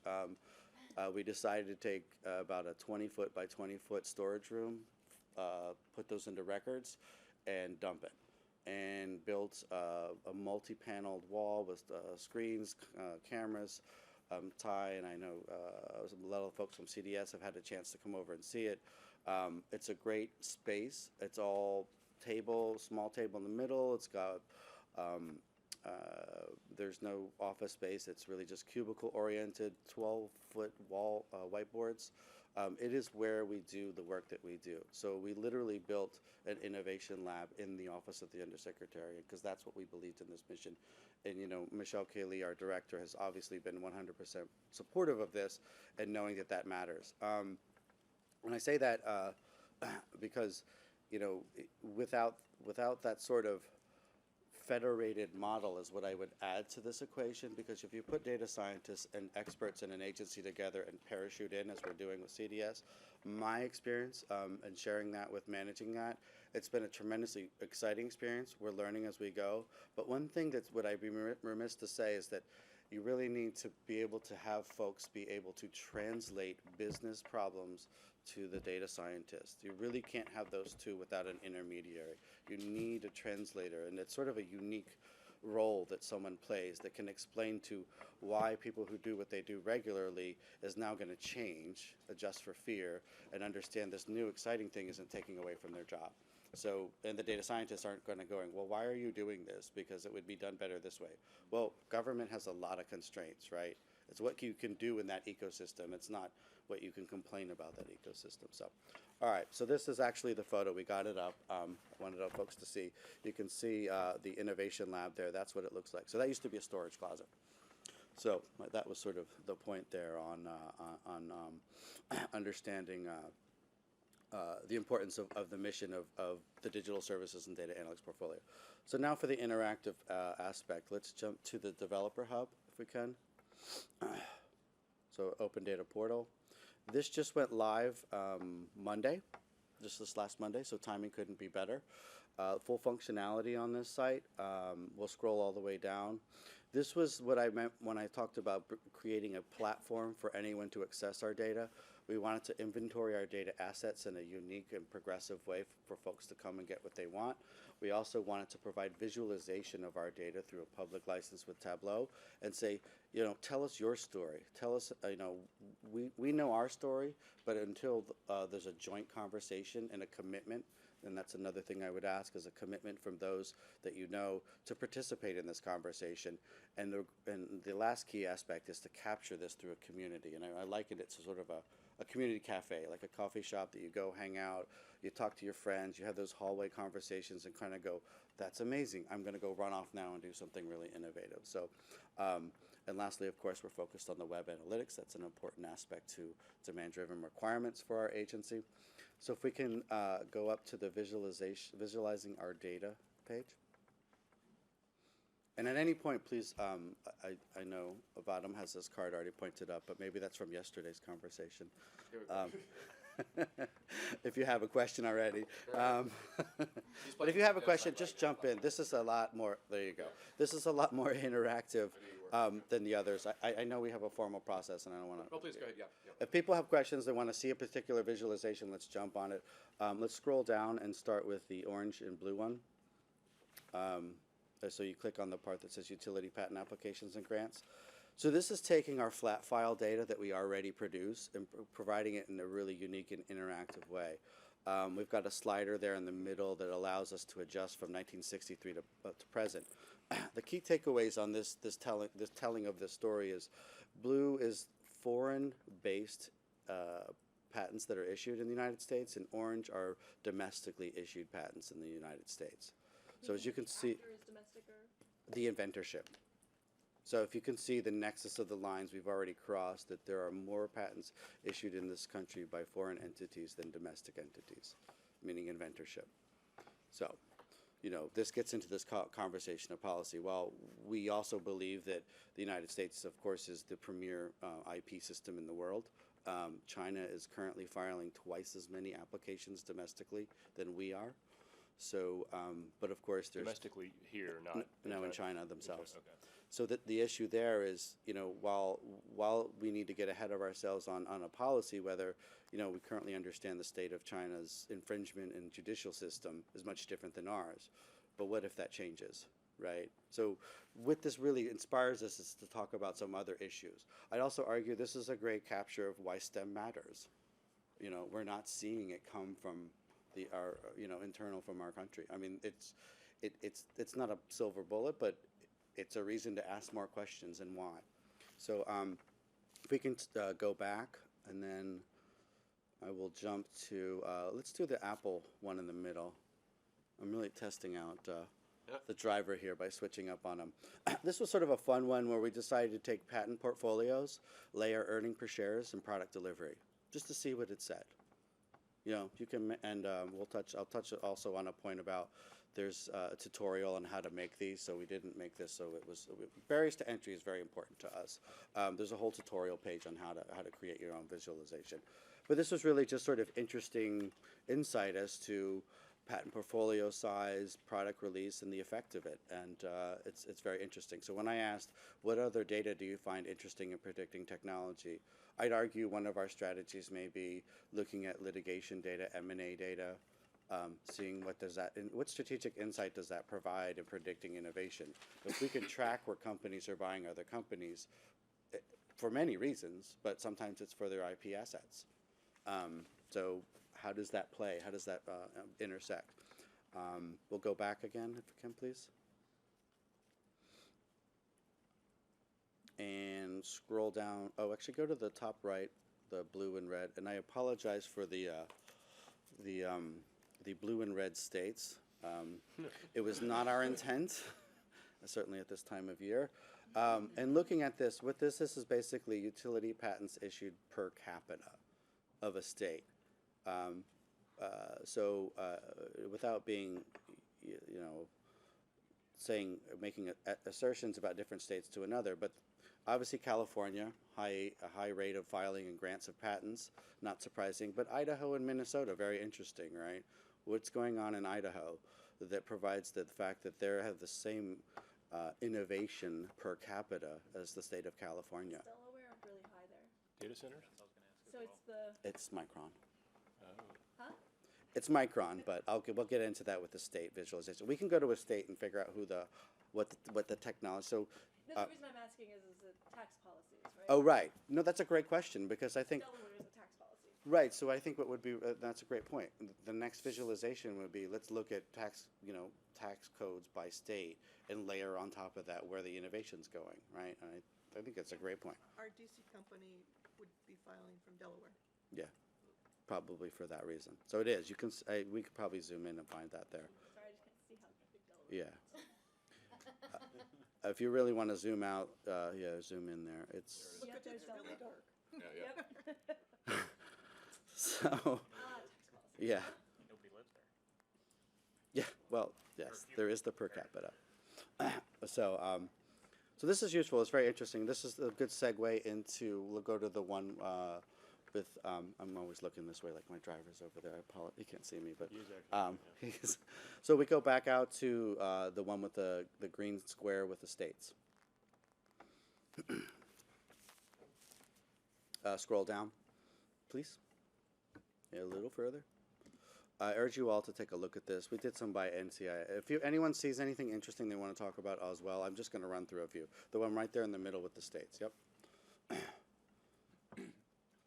So this is a good question. So what we can do with this visualization, from just taking flat files that we already produce, and what I said by talent, we have 2 people at our agency that year over year are just crunching huge spreadsheets of flat file data. they were just ripe for visualization. So at times, I think sometimes, we need to look inward to our agencies as well, and not always look external. So let's go pick Idaho if we can as a state, since we brought up Idaho. And then if you can take that slider and have it be 1980 to 1990, or roughly thereabouts, it's fine. So what this is showing here is food and edible products. If you hover over any of those squares, what those are the U.S. classifications of that particular technology. Bigger the square, more patents issued in that particular technology. Pretty basic, right? Now, as the bottom also sort of talks about, what the flow rates are and all that. So if we switch that slider to present and then go back to like 2000. So we had food and edible products, right? Bless you. And then semiconductors. So the joke here, of course, is they went from potato chips to chips. So Micron is probably the biggest driver in this. But it's very interesting. It would be very fascinating. I urge you all to take a look at this. It's a really interactive way to understand the demographics of a state. What we're looking at doing with our regional directors, we're now in Dallas, Denver, Silicon Valley, and Detroit, is looking at what's going on in those regions. How can we best serve those areas through these regional offices? So these are very unique ways and tools to use this. And what I meant also by making these barriers to entry kind of low is that these are great teaching tools. This is something you can take into a classroom. This can be a university project. This can be anywhere from K through 12 through college. Build your own visualization, base it on innovation, and learn what we do in our, in the U.S. relative to that. So it's a really fun aspect because that's going to, if we want to see some more states, we certainly can, or more visuals. I apologize. We go to the community right now, our community. I just want to make sure I touch on this as well. This is the platform that I spoke of that's really key. So our community. That photo there at the top is actually from an Iconathon that we held at the U.S. Patent and Trademark Office. It was kind of fun. I know we do a lot of hackathons and we bring in a lot of technicals, but we decided to do something where we took supralingual icons to express things like patent infringement or patent pending. What would you draw to make that look like? And those are actual things that people drew and did check marks, and we decided which icon was actually most interesting, and we actually formalized them into true icons. So it was a really kind of fun way to sort of express understanding what that meant. But it's a great way to share this kind of stuff. So anyway, this is our site.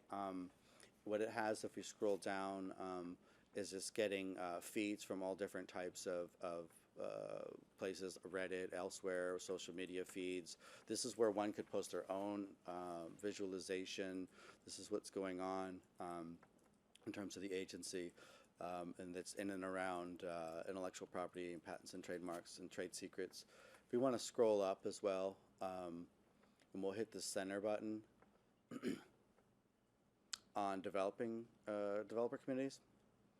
So, we decided to make it so it looks like, all right, if you're really into developer work, we want to look at what can I find? The PatentsView API, the bulk data storage API is here. So this is sort of a really interesting way to provide the convening place. I really learned the power of convening when I did a detail at the Partnership for Public Service. And so folks that know that agency know that they are tremendous at convening. So with that, I probably want to wrap it up. We'll go back to the slides, and I'll just close real quick. I had those just in case we weren't able to go that nice. Technology doesn't always work the way you want it to. So I want to talk about moving forward, looking at what we're looking at for big data. We're looking at improving performance management in our agency through efforts in and around quality. This is where we're taking data science and applying it against patent prosecution or trademark prosecution within the agency to gain insights and really understand the fact that we have 1.2 million patent applications in flight at any given time, 8,500 examiners. 305 patents, 1,000 patents we issue a year. It's just tremendous load, so we need to get insights in that. And I think one of the other ones that we touched on was improving customer experience. And this is that nexus between our applicant and, frankly, our customer.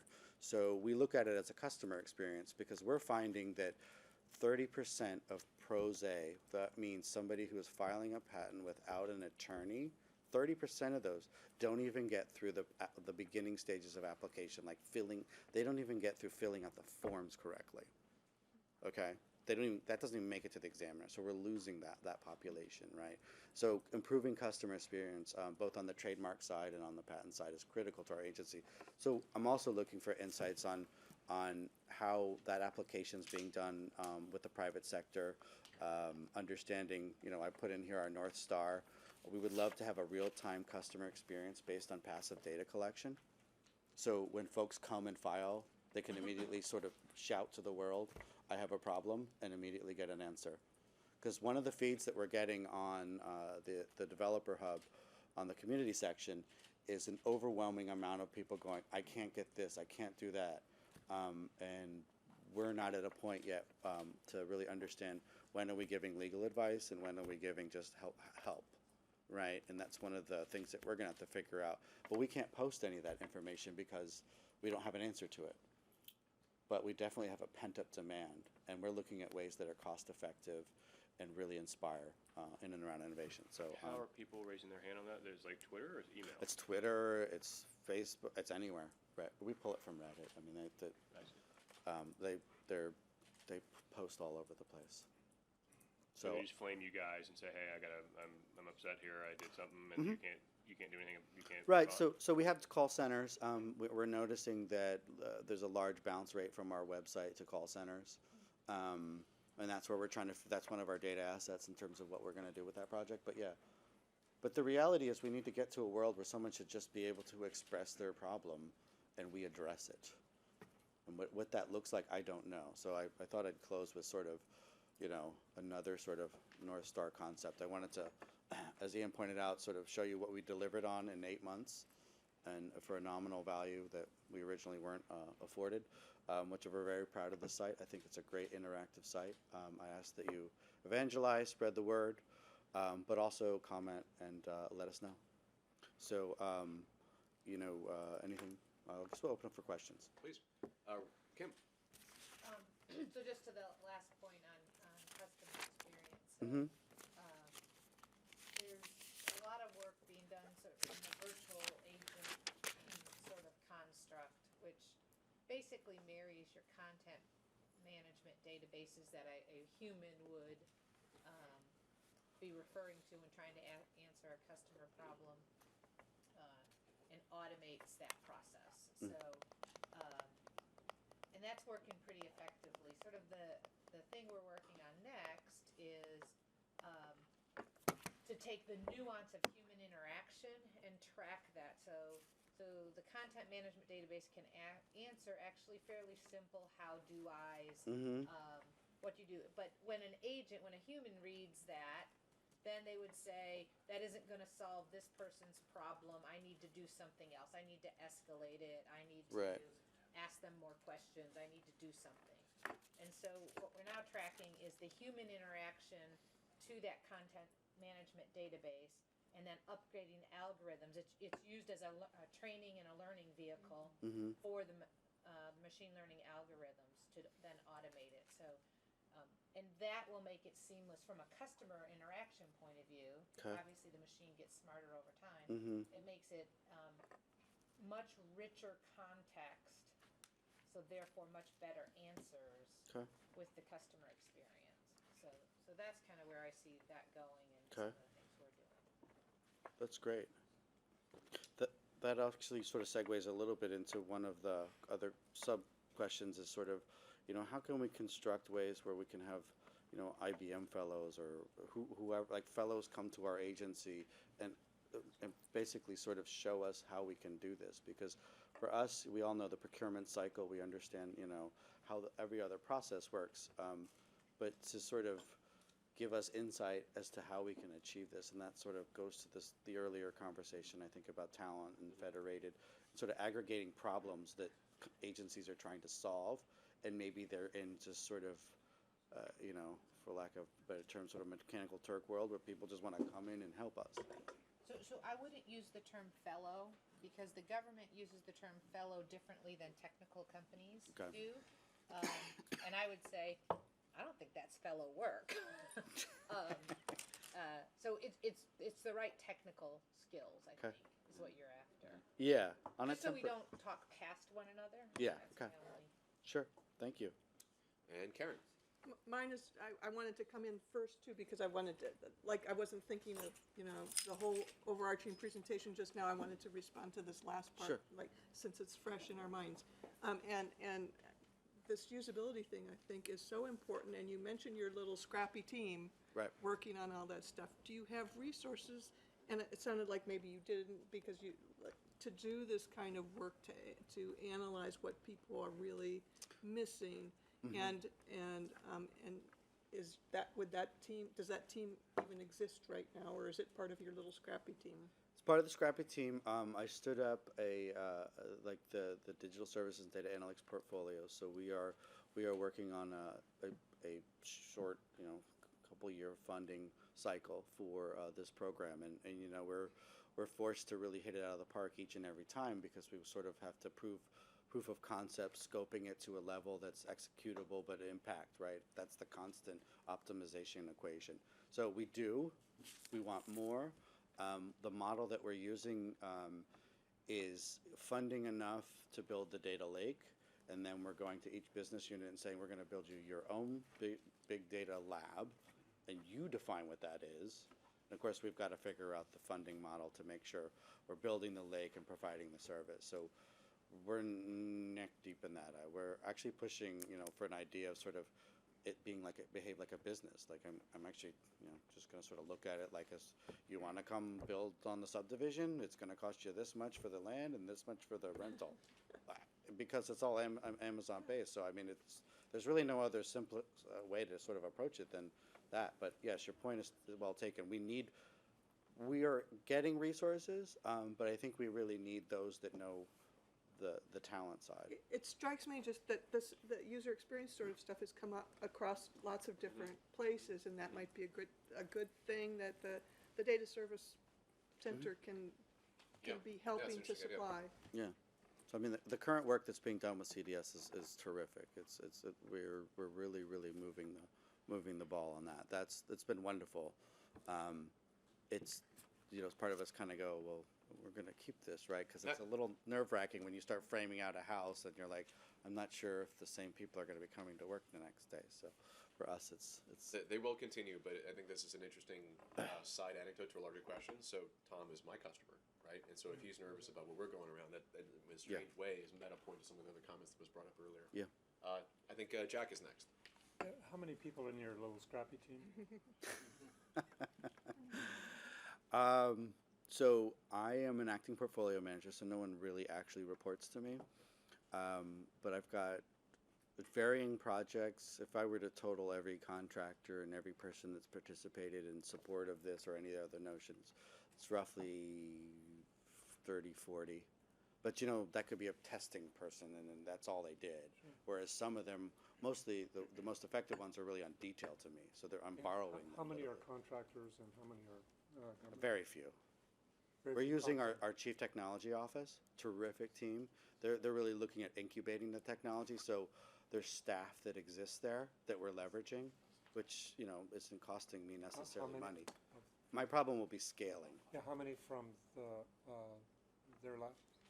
The chief technology office, probably about a dozen that are doing the Solar Lucene indexing, ETL Yeah, loading. this is exactly the Dual Labs example. Right. I mean, he's living it. It's tiny. It's small, it's agile, it Yeah. brings in other Mhm. contractors or participants. Yeah. He has not much budget, but he's an entrepreneur getting work done project by project. Actually, this was one big project. Yep. And when the project is done, it'll move into operation. Yeah. Is that your vision, Tom? Yeah, so what we're fighting on in some of this context is the staging versus SDL lockdown, Yeah. right? So there's a lot of work that, you know, in the federal space, everybody's sort of pointed towards it needs to be in production and locked. Well, I'd System of argue record. a lot of the big data work, we gain new insights, now we want to do more things, so it needs to stay in staging. So we have a constant tension on that issue. But our CIO, John Owens, has been really, really embracing this. Our deputy CIO, Tony Charles, has been amazing at this as well. So they're getting it, they're giving us the room to sort of operate, right? But it is begging a larger question. FedRAMP, understanding SDLC, those are the big hurdles for us. Because we do have some private data, and that's really constraining our ability to execute. Yeah, I just want to acknowledge it, because this is, I mean, you shared it with us last summer. Yeah. It's really a great, Thank you. great result. It's a great team. I love their. I just want to add on to this point, because Jack, I think your point about labs is really critical, and one of the reasons it's critical is it helps institutionalize the ability to fail. And if you call things projects and they have visibility, every project wants to succeed. You call something a lab and things are going on in the lab, some things can fail and some things can succeed. And I wanted to ask Tom whether that's actually what happens in your lab. So absolutely. Those that know me, that work with me, can attest to the fact that I spend most of my time sort of clearing the snow and protecting and building sort of the snow globe for them to operate in. So all the political and the contractual and the funding and the, all those issues that exist, I really try to insulate them from it because I want the people who are the smartest at what they already do at the table. So a lot of these meetings are set up, I don't care what GS level you are or executive level, everybody has a seat at the table. Everybody has an equal voice. And I can't tell you, it's a much different approach than formalized meetings where there's sort of an agenda and a dictatorial sort of process. And I sort of bring, my personality is to bring a little levity in the room and sort of start with it with, engaging and being kind of, joking and moving on and getting serious and joking. And I actually think there's been a couple articles where they have used data science to figure out the best team. There was an article that just came out like 2 months ago on how to construct the best team. And one of the outputs was sort of let them have a couple minutes at the beginning of the meeting to just be themselves and always have their back and never punish them for failing. And that's sort of basically how, it goes wrong. I sort of feel like, well, that's my role. I take the heat for when things don't go right because I'm the one that kind of has to explain it to somebody else. But the point being, I let them fail. Yeah, you're using a couple of platforms. You're using the Amazon platform, you use the Tableau platform. Yep. Do you have other platforms? Sort of COTS tools? We're hoping to get SAS at one point. I mean, on the big data side, we're Hadoop, R, Python, all the typical stuff. And then for the site, we were using Drupal 7. We like I said, we can't. One of the aspects of the data science side, when we talk about we're going to build you a lab, is we also kind of need to show up with like, here's a couple tools that can tell you what you want. Because most of these business units, much like many agencies, don't even know what it means. I mean, the word big data, the term is so wildly misused.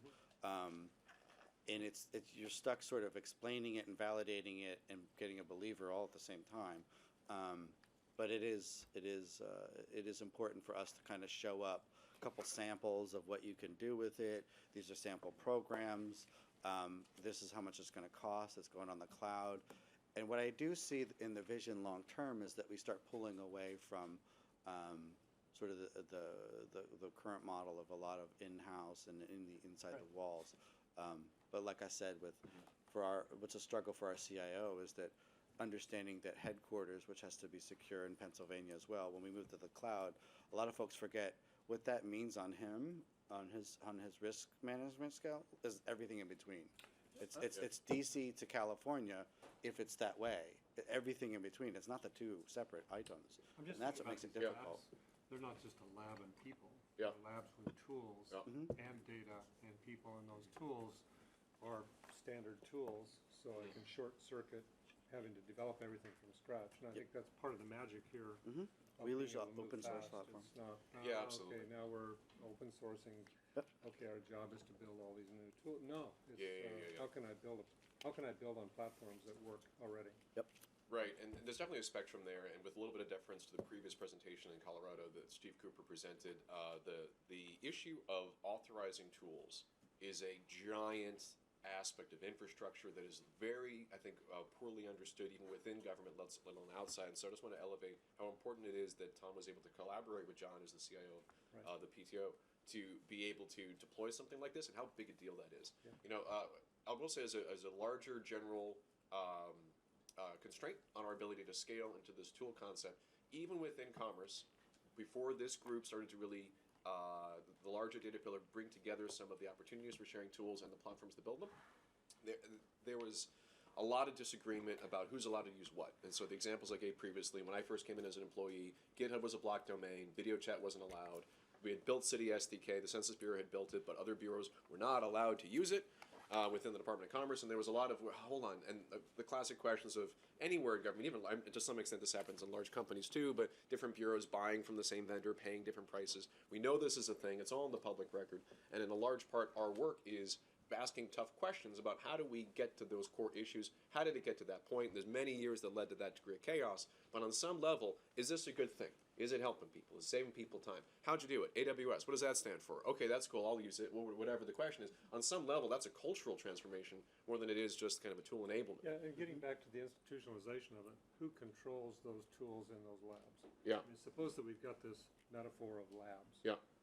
So this whole GSA, GSA's got these smart buy initiatives, or I don't forget what the new generation. Yeah, they got a new smart procurement, yeah. So if you could work with them to package the packages of okay, I want a lab, and I want to have the Tableau and Amazon, A, B, C, D, E, F components inside of it, then I launch it right away. I mean, it could be a way to, to sort of to direct this instead of every time you start a damn lab. I start all over from scratch. I think Allison, who has a very unique experience as having worked at GSA previously, and her experience trying to see what we don't have here Because I mean, would if you're be. talking about moving fast, you could spend the 2 years of lab time trying to just buy tools Yeah, to that's get right. you started, and that I think that's something you could feed back with the administration. I think. Absolutely. There are some shared initiatives spinning up right now, like apps.gov, also out of 18F, Yes. where they're trying to get information together about all of the tools that have been approved for use somewhere within government, as well as the kind of background information on the documentation that went into that tool, et cetera. But it's still just a very personal, cultural process of getting people to buy into that. Yeah. And the Department of Commerce has a unique problem, or I won't say problem, I'll say challenge, that every bureau within the department has its own CIO. And up until now, at least, they've been entirely independently making their own calls on technology. So. I'm just thinking about labs at scale. Yeah. Okay? Labs at scale mean that we take things to scale and we say that what you're doing here is going to be more than just a cottage craft, and it's administration to administration change. Then how do we codify the lab vision? Yeah. So we can roll with scale and really make it go. And you've got a short amount of time to do this. I'm simply saying one area to talk with is GSA itself. Yeah. I wanted to go to Joy, but also we have, just looking at the calendar to make sure everyone's going to help police us ourselves, we have the public comment period at 11:45, and that has to happen at 11:45 for many reasons. But we have one more presenter to provide ample and appropriate time for before that. So if I can just say maybe one or two more comments for those that have their signs up, and then I don't know if we want to maybe just skip the break and go straight to the next presentation, but I'll put that call out there right now. Please, Joy. Yeah, just on this notion of labs and this problem with authority to operate under FISMA, because it's a problem, let's be honest. The national labs at DOE have figured out a policy framework for addressing this, and I directly dealt with this, so happy to talk offline. But this concept of enclaves or systems of systems and groupings and new things coming into that inherent authority to operate, assuming they fit into the existing risk envelope. And so there is a way to architect this from a policy and a process and a governance perspective where you're not approving each individual system, which is a huge waste of everyone's time and it's stupid. And frankly, FISMA needs to be rewritten, or and it's not even FISMA needs to be written. The flexibility is in there in the guidance and the control catalogs. I just have not seen agencies leverage that risk-based approach. And if you call out, we accept this risk envelope, these kinds of systems, we will allow in no matter what. You can do that. That flexibility Yep. is there. You have to be willing and have a serious conversation with your CIO and your CISO to educate them about all the other dimensions under FSMA other than the 853 catalog, right? So it's like, it's so doable. And if you put it in this lab framing, and you isolate those systems off from the rest, and there's so many ways to do that, I think this could be a framework for this that's totally doable. Yeah. Final comments from, I think it was Vadim and Kati, or Kati and Vadim? Vadim and Kati. Vadim first. I did it again, sorry about that. Just quick comment on your use of Tableau. I think it's, so we talked a lot about how to make sure people are, you get people excited about the data and start using it. Yep. Right? You guys chose Tableau, and by the way, Tableau is a great tool, pick any other. But what Tableau allows you to do is to put it out there and make it usable for people. Not only have a nice dashboard here, but I went to Tableau public servers. I knew how to use it. I went to Tableau public servers and found that you have a lot more workbooks there. Yes. Download some of them. I want to do something different. Instead of looking at what is the top country today on the map, I want to see how the second and third top county, not region, changed in the last 10 years. Yep. I already done it in the last 10 minutes sitting here. So by putting that on the tool like Tableau, instead of just creating cute dashboard on your website or giving me 2.7 terabyte file, which I would not download here right now. The Wi-Fi. Well, I'm sure Google Wi-Fi would support, but I would not do it. But by putting in something like that on tool which is widely used, it's not open source, but it is widely used tool. Make it available and saying, guys, just right here, click download in the format you want and play any way you want it. Oh, you already played? You want more? Here's what you can get more. I think it's wonderful example for not only this, but for everybody else on how to get people involved, right? Because you show something cool and people have more questions. Okay, go play. Are you seconding his use of Tableau, or are you suggesting? Yeah. Okay, great. They put it in his own way. I mean, no.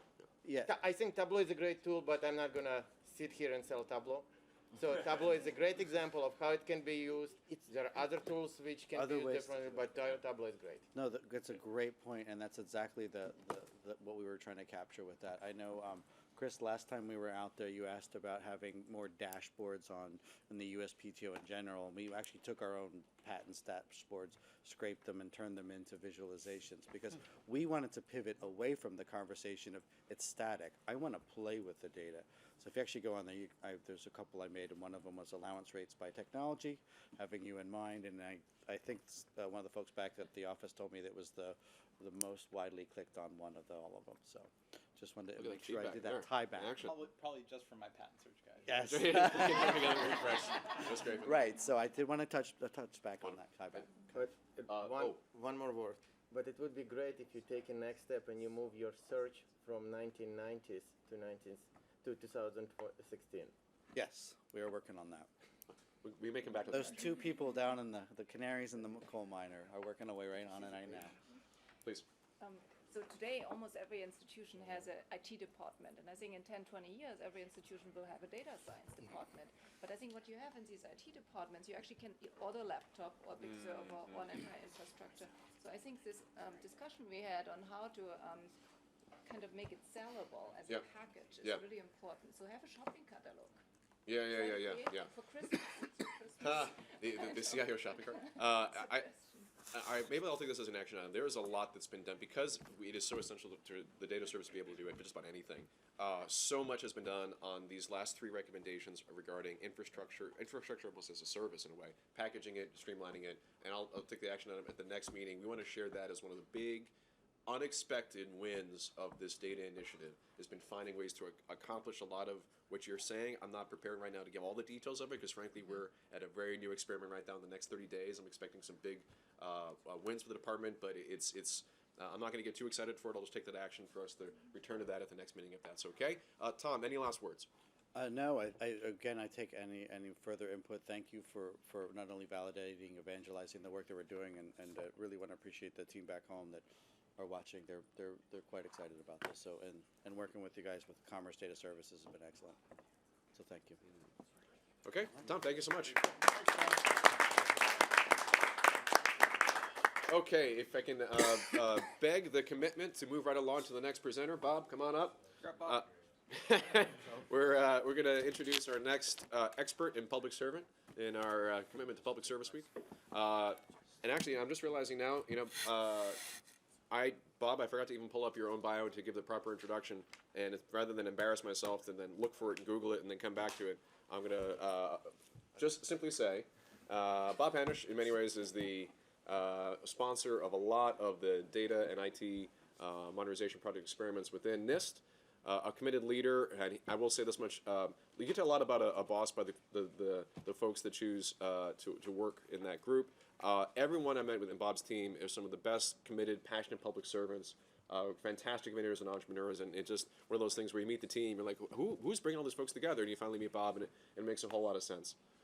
So that's my improvised intro for your talk here. I very much appreciate you coming up from DC, and turn it over to you to share your presentation before Burton. I want to say a word about the schedule. Oh, yes. We're going to go, Bob, you're going to do your talk, and then we'll start talking about your stuff. At 11:45 by law, since we announced it, we have to open up for public comment. Okay. We'll open up a lot of 30 minutes. We never use all 30 minutes because we usually segue in our own conversation. So what we'll do is we'll open up at 11:45. If there are public comments, we'll address them, open up for people to talk. Keep it open if people want to talk in the general public, and you're welcome to Twitter us if you're watching online. But we'll come back to your discussion if there are continued comments at that point. And then after that, we have lunch. We'll get lunch, come in and have as a working lunch our wrap-up discussion. So I think that's what we're suggesting for our schedule. So Bob, take it away. All right, Thanks. thank you. Well, thanks very much for inviting me, Ian. I'm really pleased to be here to tell you about the Research Data Alliance. Aside from Heather, are there anybody here that knows about RDA? Good, a couple do, great. So but before I do that, let me just say another word or two about myself while I'm here. So I spent over 30 years working in the astronomy community. Before coming to NIST a little under 2 years ago, I was at the Space Telescope Science Institute at Johns Hopkins in Baltimore. And in that role, I was the director of a project called the Virtual Astronomical Observatory. And what the VAO did was allow us to create a federated data system in astronomy where from one web portal you could discover data around the world from ground-based and space-based telescopes in all parts of the electromagnetic spectrum. So as that project wound down, I came across this position opening at NIST, and I thought, I'd like to do something like we did in astronomy, but in some other areas of research. And so I joined NIST in this Office of Data and Informatics in the Materials Measurement Laboratory to try to bring in the kinds of data management practices and data dissemination practices that are already really quite well established in astronomy, but less so in many other areas. So why am I here? I want to share information about the Research Data Alliance, and in particular, by even the name of the Research Data Alliance puts a focus on research data. It's very broad. It's not just about physics or chemistry. It's actually every area of research, linguistics, anthropology, you name it. But to date, the private sector has not been highly involved in RDA. And maybe the R is an impediment in itself, but I think there's a lot of value in what RDA is doing that is, I'd like to bring to your attention. And I'd like to get some help from you to identify areas where RDA could do more to work with the private sector. And I just want to say, why is NIST involved in this? Well, this is NIST's mission statement about promoting U.S. innovation and industrial competitiveness. And I think this is really just bread and butter for the kinds of things that we are doing at NIST. It's fully within scope, and given my role in implementing open data policies, improving data dissemination from NIST, the RDA just fits very, very naturally into that scope. So RDA is an international organization that's focused on infrastructure around data access, data sharing, data interoperability. There are now 4,000 individual members of RDA. This organization only started 3 years ago. So the growth rate has been, if you will, astronomical. It's covering basically all areas of research, not just academia and library sciences and so forth, but really is very broadly based. And it's about building this, not only a technical infrastructure to facilitate data sharing and interoperability, it's also about the social change that goes around improving access and use of data. So it really is very broadly based. RDA operates through a series of biannual plenary meetings, bi or semi, twice a year. And it's set up in a series of interest groups and working groups to explore individual topics. I'll talk more about that in a moment. So all areas of data access, data science are addressed in one way or another within the context of the RDA. Anybody can join. It's open, it's free. There are some principles that people agree to when they join RDA about openness, about working by consensus, being community-driven, nonprofit, and technology neutral. All you have to do is go to the RD Alliance website, find the registration page, and you can join. So as I said, now approaching 4,000 members from 110 different countries. Most of the participants are from the traditional academic community, and that's, again, a reason that I wanted to speak to you today. When you look at large enterprise and small and medium enterprise, we're sort of less than 10% of the membership coming from the private sector. And a lot of that private sector participation is actually from organizations like in scholarly publication. So I think we really would like to broaden our reach.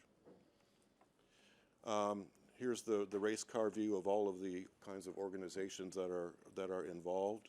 The major funders or drivers behind this are an organization called RDA Europe, which is funded by the European Commission, the Australian National Data Service, ANDS, RDA US, which is funded primarily by the National Science Foundation, but then many, many other corporate members, contributing members, and of course I have to point out SPARC, since Heather is sitting to my right here. SPARC is also a member organization. The work is really done in interest groups and working groups. And interest groups are groups that come together that are long-lived and are basically a forum for discussion. Working groups are spun off by interest groups with a specific task and a limited duration of 12 to 18 months. So they're expected to go off and actually create something, deliver something back. It could be a document, it could be recommendation, best practices. But it's really, the working groups are to do a job, get in there, get out, and move on. These are organized by research domains such as agriculture, biodiversity, chemistry, material science, and so forth, around infrastructure such as metadata, data citation, security, data types, and around various aspects of the social things around data, privacy, ethics, legal, and education and training. So a total of 73 of these interest groups and working groups. They produce recommendations or outputs. These are some of the things that have already been done in terms of a common foundation of terminology so that we're all talking about the same things, persistent identifiers, data type registries, practical policy, and so on. WHEAT is a big one. And RDA actually ends up being a platform for communities to come together that don't actually have another mechanism. They don't have a single professional society or some other way in which they would communicate. So RDA is actually providing leverage for communities that otherwise have not been working with each other very closely. Who benefits? Individuals, certainly, who contribute to this infrastructure, who can take this infrastructure back to their home organizations, and who become professionally more skilled in these data sciences and the tools it takes to facilitate data sharing and dissemination.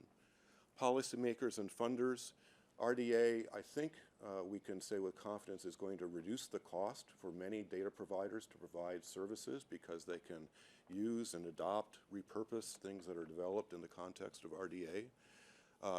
Certainly, it strengthens our international partnerships around data sharing. We're really building a borderless world around open data.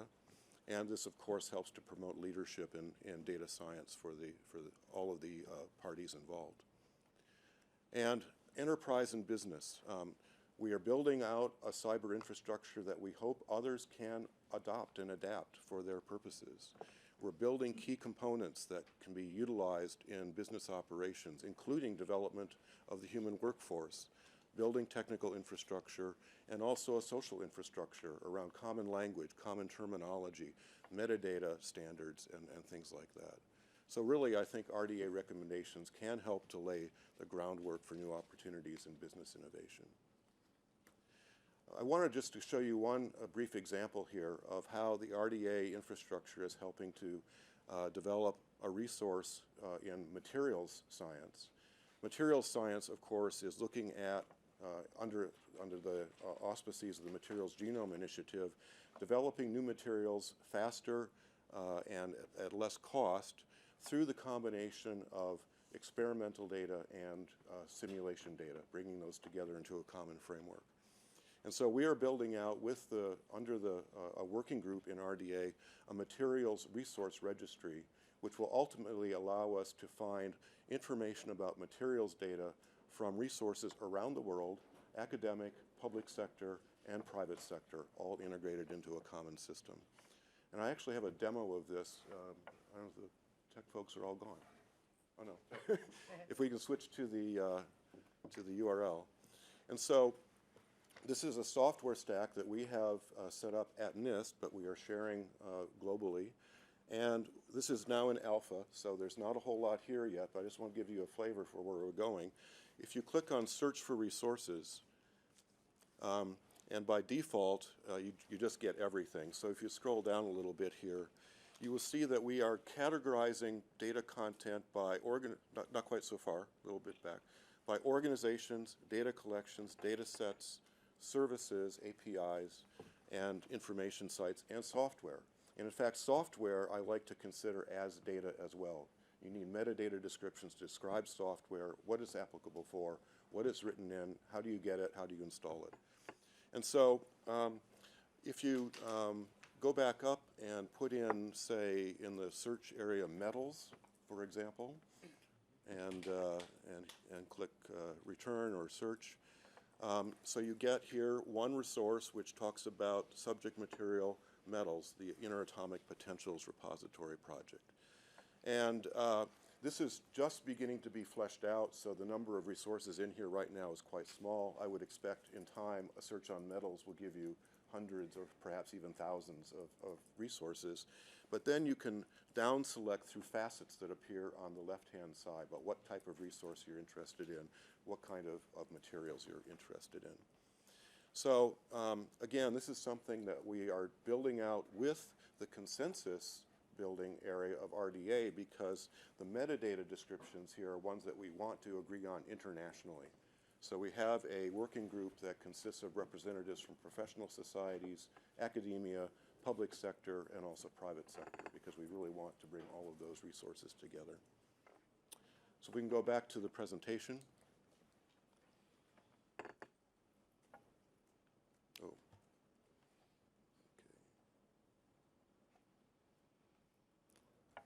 One more, okay. So we meet, the RDA meets twice a year in plenary sessions.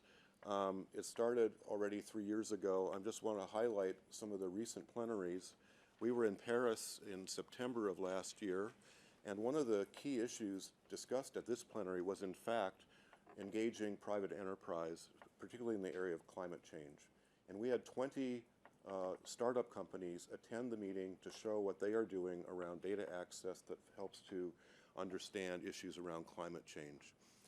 We had about 700 people at the Paris plenary, representing 40 different countries. We met in March of this year in Tokyo.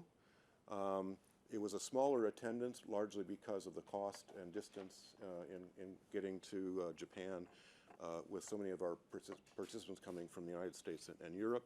Nevertheless, we had a very, very full program of our interest group and working group sessions.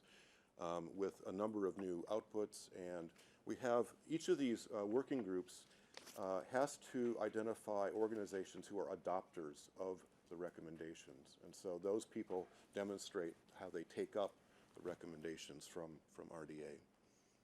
Our next meeting is in September in Denver, and this is a really fantastic deal. We have the SciDataCon, which is a data science conference sponsored by CODATA. We have the RDA plenary, and we have a day in the middle of the week, which we're calling our International Data Forum. And I'm actually on the organizing committee for that. The theme of that day is Data for the Public Good, Responsibilities, Opportunities, and Dangers in a Data-Rich World, where we'll be looking at all of the benefits, but also some of the risks associated with very wide open access to data. Ian, I hope you remember that you are invited to speak at this. Yes. And Absolutely. Dana, if your schedule has cleared up, we'd love to have you. September is like so far away, it's like beyond my realm. And others of you, we would love to have you there. If you're interested in speaking or being on one of our focus panels, please let me know. And next spring, we'll be going back to Europe to meet in Barcelona. So in the United States, we have a very active program, RDA US, with about 1,200 individual members from almost all 50 states. Basically, our mission is to take the international framework and see where we can leverage that specifically around U.S. organizations. We have, as I said, support primarily from the National Science Foundation. NIST is also underwriting a number of activities in RDA, some of the plenary meetings, the interim meetings of working group and interest group chairs, and also some of the technical development work through other contractors. We've also gotten some support from the Sloan and MacArthur Foundations in recent time. In particular, the MacArthur Foundation is funding some of these adoption projects that actually take up the RDA recommendations and implement them.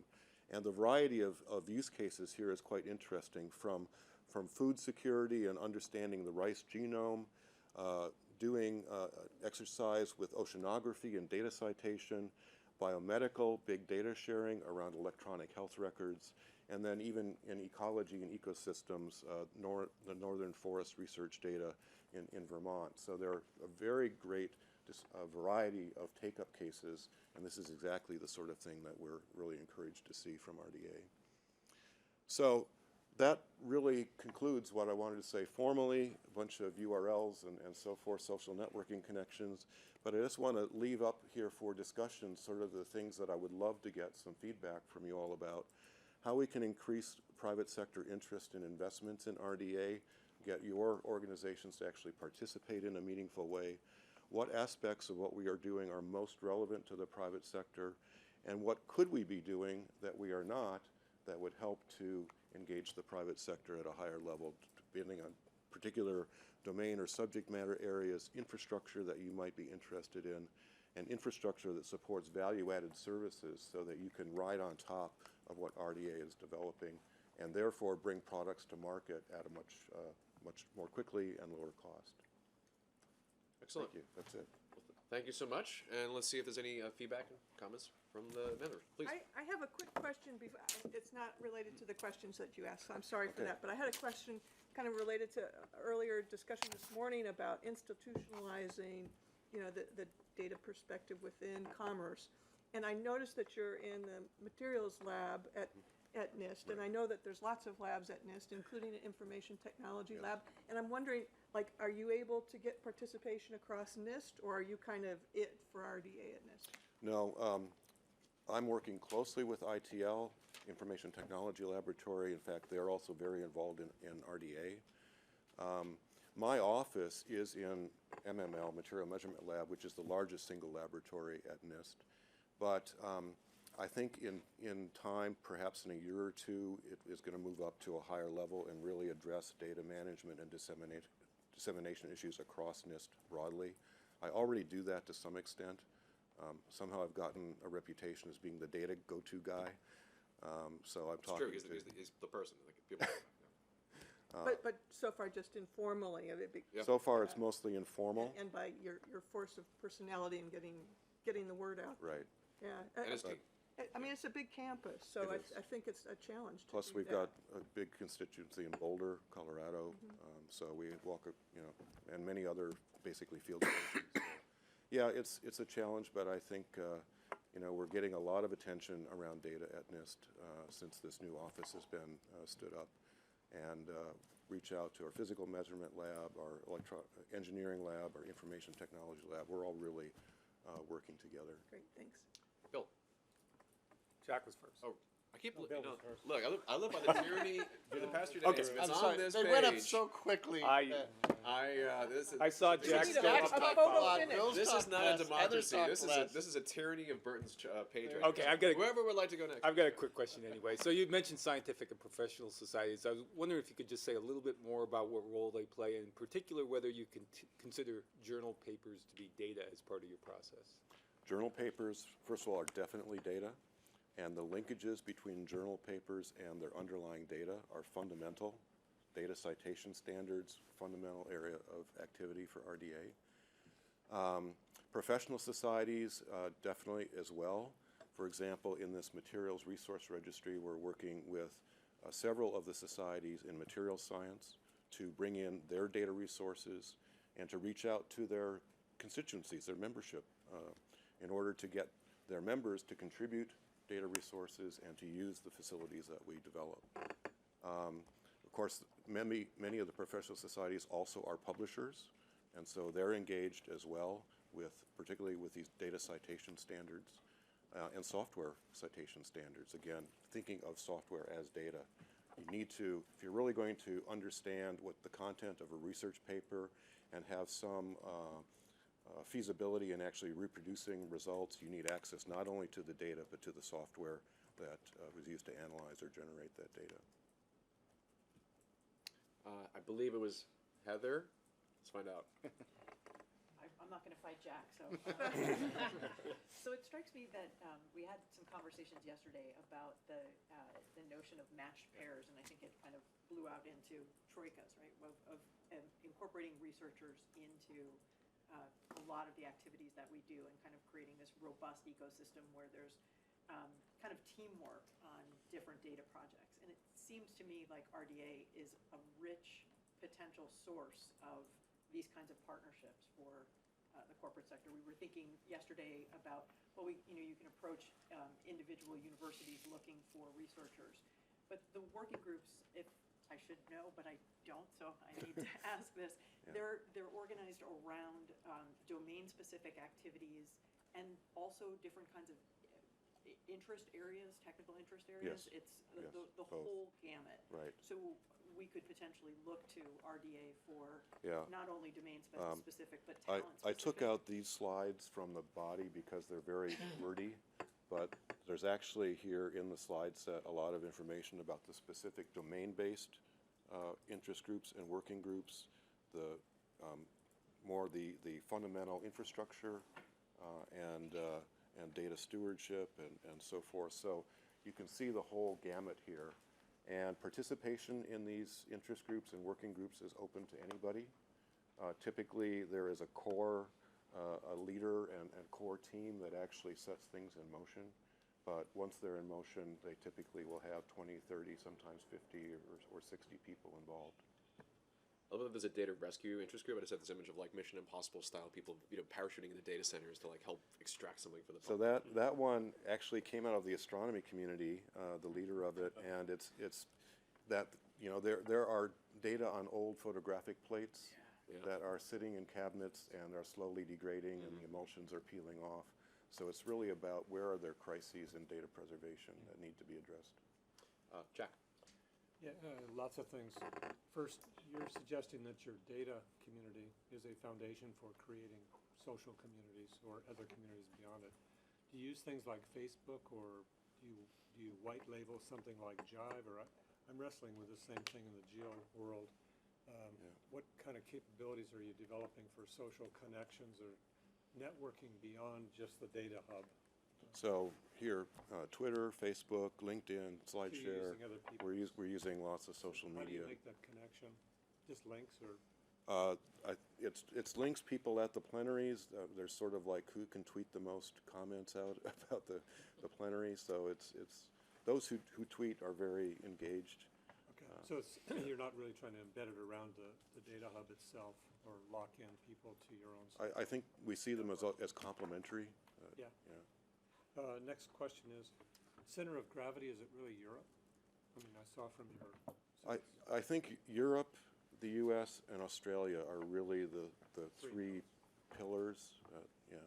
And then, can you give us just a little characterization of, say, the percentages of data types? I mean, you're talking about different things. What percentage are journal articles, for example, versus very large data sets? What kind of data is in the, Everything. I know that.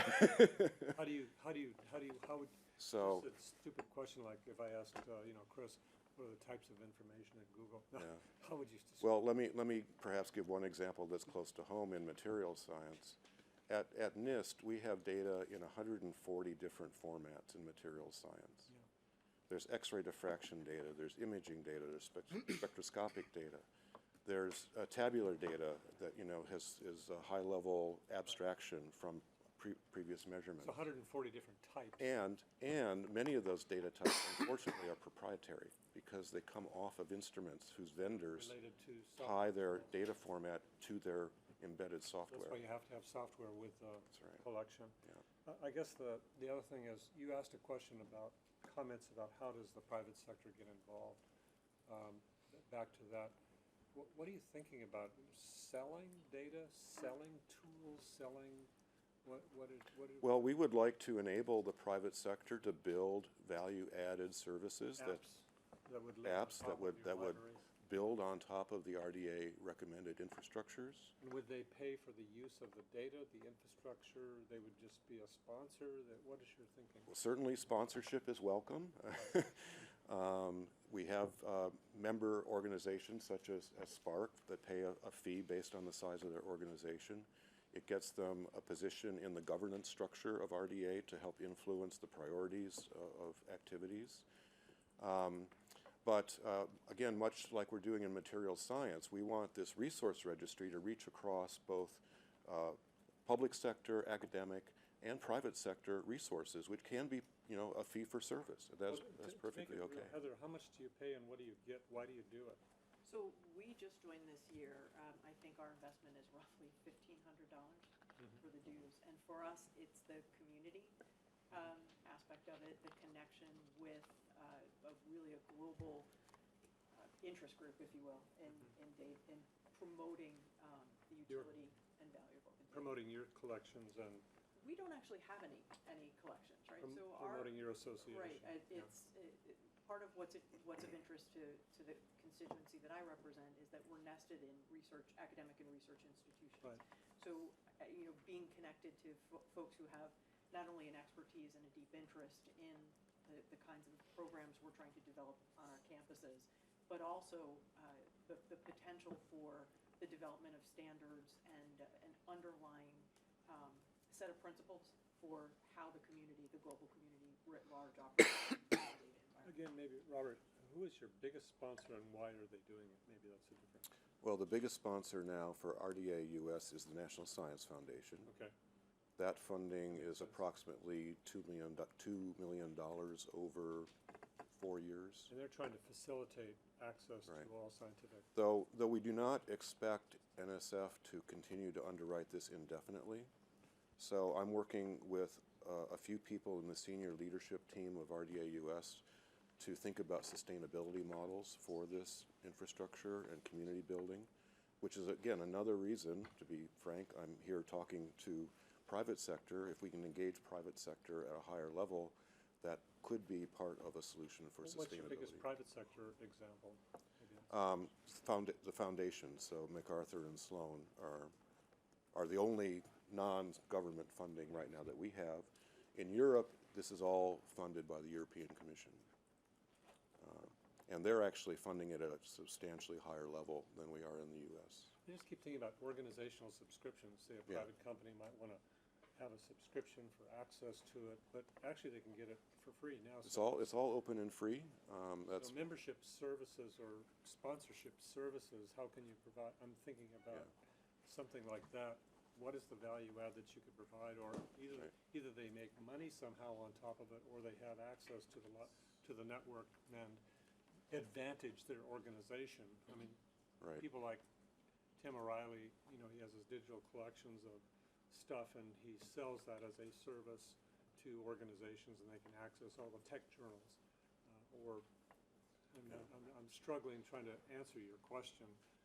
Well, we are too somewhat, which is why I came here to see if we could. Subscription sounds like the right mold, but then what is the value add that you have other than what you're just giving away for free? You know, maybe there's some software tool or So what I would say is it would be like by participating and by paying an organizational membership fee, again, you get to help set the priorities that RDA invests in.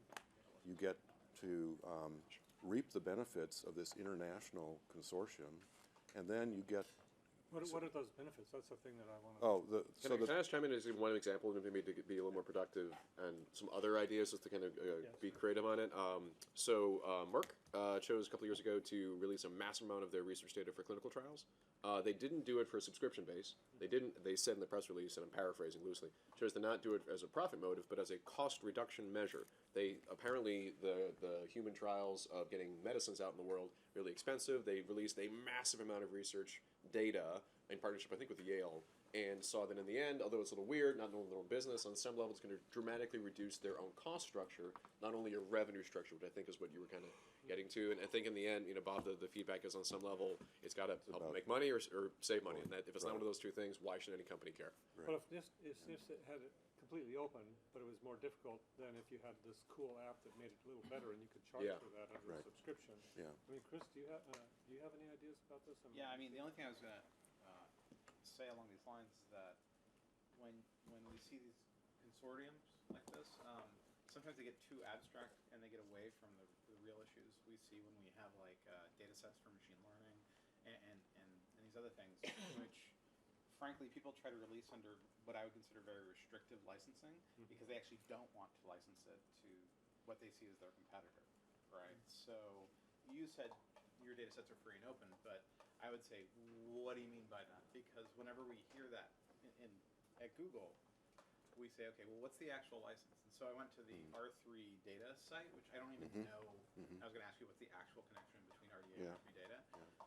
And I found a lot of stuff there, which is great, and actually a lot under very open licensing would be immediately usable by industry. But I was also found some CC licenses that I considered unusable by industry because they were in the non-commercial side of things. Yeah. Right? So But I again, would ask you more, but we have the public comment periods. I just say hunt for value added and subscription. To me, that makes sense. I mean, I might do it if there was something that my own staff could use in there to accelerate their research, as maybe universities would. But then you run into so what is the app that's going to make magic out of this collection? I don't know what it is. We'll let that be the rhetorical question for a moment, if I might chime in. And to Burton's recommendation, I think we can, in a way, kind of pause and come back, if that's okay. Okay. So Burton, you want to open up the next Sure. portion? Bob, don't go too far away. You can sit right there, Bob. Okay. You're welcome to take a So break. I'm going to first ask if there's anyone in the room from the general public or from anybody who's here who wants to speak up in the public comment period. It was a little hard to get into the building, but we do have some Fair enough, spectators but people and have- okay. teammates. Then not, I'm going to ask Gerardo Bonilla to, he's been tracking Twitter and will read off any comments or something looking like public comments that we have from Twitter. And before you get into that as well, thank you for doing that. For those that are watching online, and we've had an interesting level of participation, just a reminder that the hashtag to be able to reach us is CDAC meeting, that's CDAC MTG. We've been pretty active on that one channel for the past couple of days, but this is another renewed opportunity to chime in, especially it looks like from some of the traffic, a number of Commerce employees are watching, interestingly. And so they're welcome to chime in as well. What do you think I was getting on that one? Well, I'll hold off on that for now. Yes, Gerardo, anything coming in? Yes, we have a question here from Gary online. He asks, Is there an opportunity for industry fellows to be placed at agencies for a year or two to share how industry creates solutions? Yes. Burton, you want to actually take that one to start? Yes, I mean, there are a number of ways. They can come on board through an internship. They can come on board because, through a voluntary association. I'd have to look into the different avenues for doing that. And many of the things that Jack and others have talked about offer that opportunity as well. So if they have the interest, I think they should let us know and let us work out the best way to pursue that. So how would people who are showing interest reach out to us? How would, like this group, how would we know about that? They should reach out to our. That's a good question. How about for this for now? In the context of the Data Advisory Council, if anyone wants to publicly express their interest, actually the email is a great example. So we do have public emails on our own website. What's Tanja, I'm going to look to you. What's the best way to privately reach out to us, to the data team? Perfect. If one were to go to the ESA website, which is www.esa.gov, and click on CDAC, we have a link to contact us on that page. Awesome. Great example. That's the way to do it. Thank you. Thank you, Tanja. All right. Any other questions from the general public? And maybe, oh, please. maybe that answer could be posted as the reply to that Twitter question. Yeah. too. That'll be fine. We'll do Well, that on yeah, our you DM me and I'll reply to it myself. Anything else from the general public? Yep, I got another online question from Gary. How does the IP community participate in your new community site? This is to Mr. Tom Beach. Oh, yeah, he's right behind you. Well, why not? Come on back.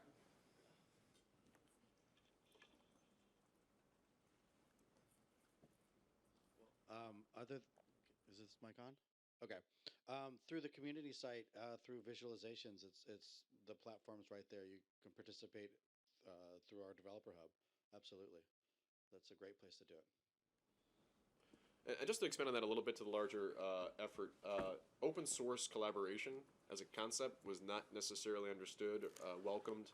Some was seen as a threat when we first came in, and I think a lot of actually what Tyrone has done is to spread the good word about why that's interesting and exciting. Do you just want to talk a little bit about like how we've been able to build up on GitHub and some of the folks that have been contributing in, and some of your experiences with how even introducing the concept of a JavaScript library? So it's been a rough go at it, let's just be really honest here. But we came in and we actually recognized that if we wanted to actually enable or engage with the public, we had to actually prove a model, like show that it's possible to actually transparently publish code and engage with people and have them submit like issues on what we're doing and be a part of the process itself. So we actually did that a few times on some of the smaller projects, and actually went back to OCI and showed them, hey, this is what we've been doing. Nothing caught on fire. Nothing bad has happened yet. And we're getting great results and great interaction from the public. And it's basically in the showing and the doing that we've actually got people on board to say, yes, this is something we should continue doing.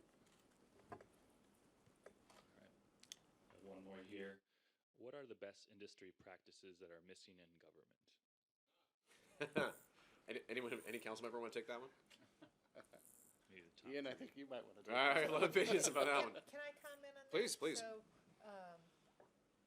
I think the hiring ability that you've demonstrated around data and bringing in data scientists, the PIFs, the 18F program, are really best practices that Commerce recognized was not broadly executing in Commerce, and over the last year and a half have addressed that. Yeah. So the question was broad government, but I would say, here's an example that could spread more broadly. Can I speak to that? Please, of course.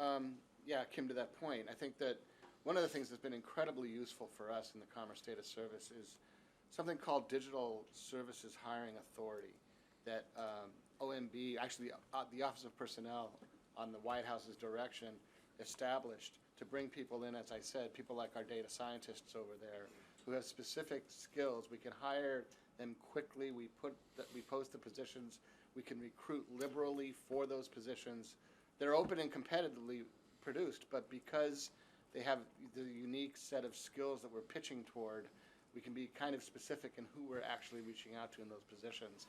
that hiring authority expires, our ability to hire under it expires in September. The people under it right now are only able to be employed through September of 2017. There are other hiring authorities we can get in place as we work to extend the Commerce Data Service and ultimately and hopefully make it permanent. But I think it would be very important for the next administration to look at establishing a similar hiring authority for us to use in this space, because it has made it possible for us to reach the kind of people we need to. That's a best practice that emerged in this administration, late in this administration, that has been really critical. But the others that you mentioned, Kim, are also very helpful. And just to make it a little bit broader, just for a moment, I mean, on some level, I laugh, but it's only out of to the question, but it's out of a deep sentiment and caring. I love what governments do. I love the public servants that I've worked for, that I'm working with as part of a team. But on some level, the governments are supposed to be a little bit different than the private sector. We want a fire department to exist regardless of whether it's profitable. As a concept, that's a thing that we all get. And so for there to be fire departments, there has to be on some level of public commitment to that, even if it on some level is not demonstrating some of the things that we love about the private sector. Characteristics which Joy, I think, is the only other actual government employee on the council can probably empathize with. There's aspects of government culture that are pretty universal, regardless whether it's a city, county, state, or federal government. Risk aversion is very high. The turnover is much lower than the private sector in terms of length of typical employees. It's generally very hard, as we just said, to hire, train, and retain. It's generally hard to buy anything from anybody. And so those concepts are the rules of the road. That's the language. That's the culture. But that does not mean that it's going to prevent us from bringing some of those best practices in. And I think it's with that recognition that when I came in, literally the very first presentation I gave to you all, I said that in my listening tour, I basically outlined and observed 4 categories of opportunity with the Department of Commerce. I saw those categories as leadership, people, technology, tools, and processes. Those are my 4 buckets. And of those 4 buckets, I was overwhelmed, like any other new employee to a large organization. And I thought to myself, we can't tackle all of them. It's not going to happen. We have to just choose one and focus on that. And with support from Bruce, who spoke this morning, we chose to focus on the people. People first, and then the processes and the tools will follow, because we already had the support from the leadership. And so that's been our mantra. That's been in a large way why we've invested so much in that area.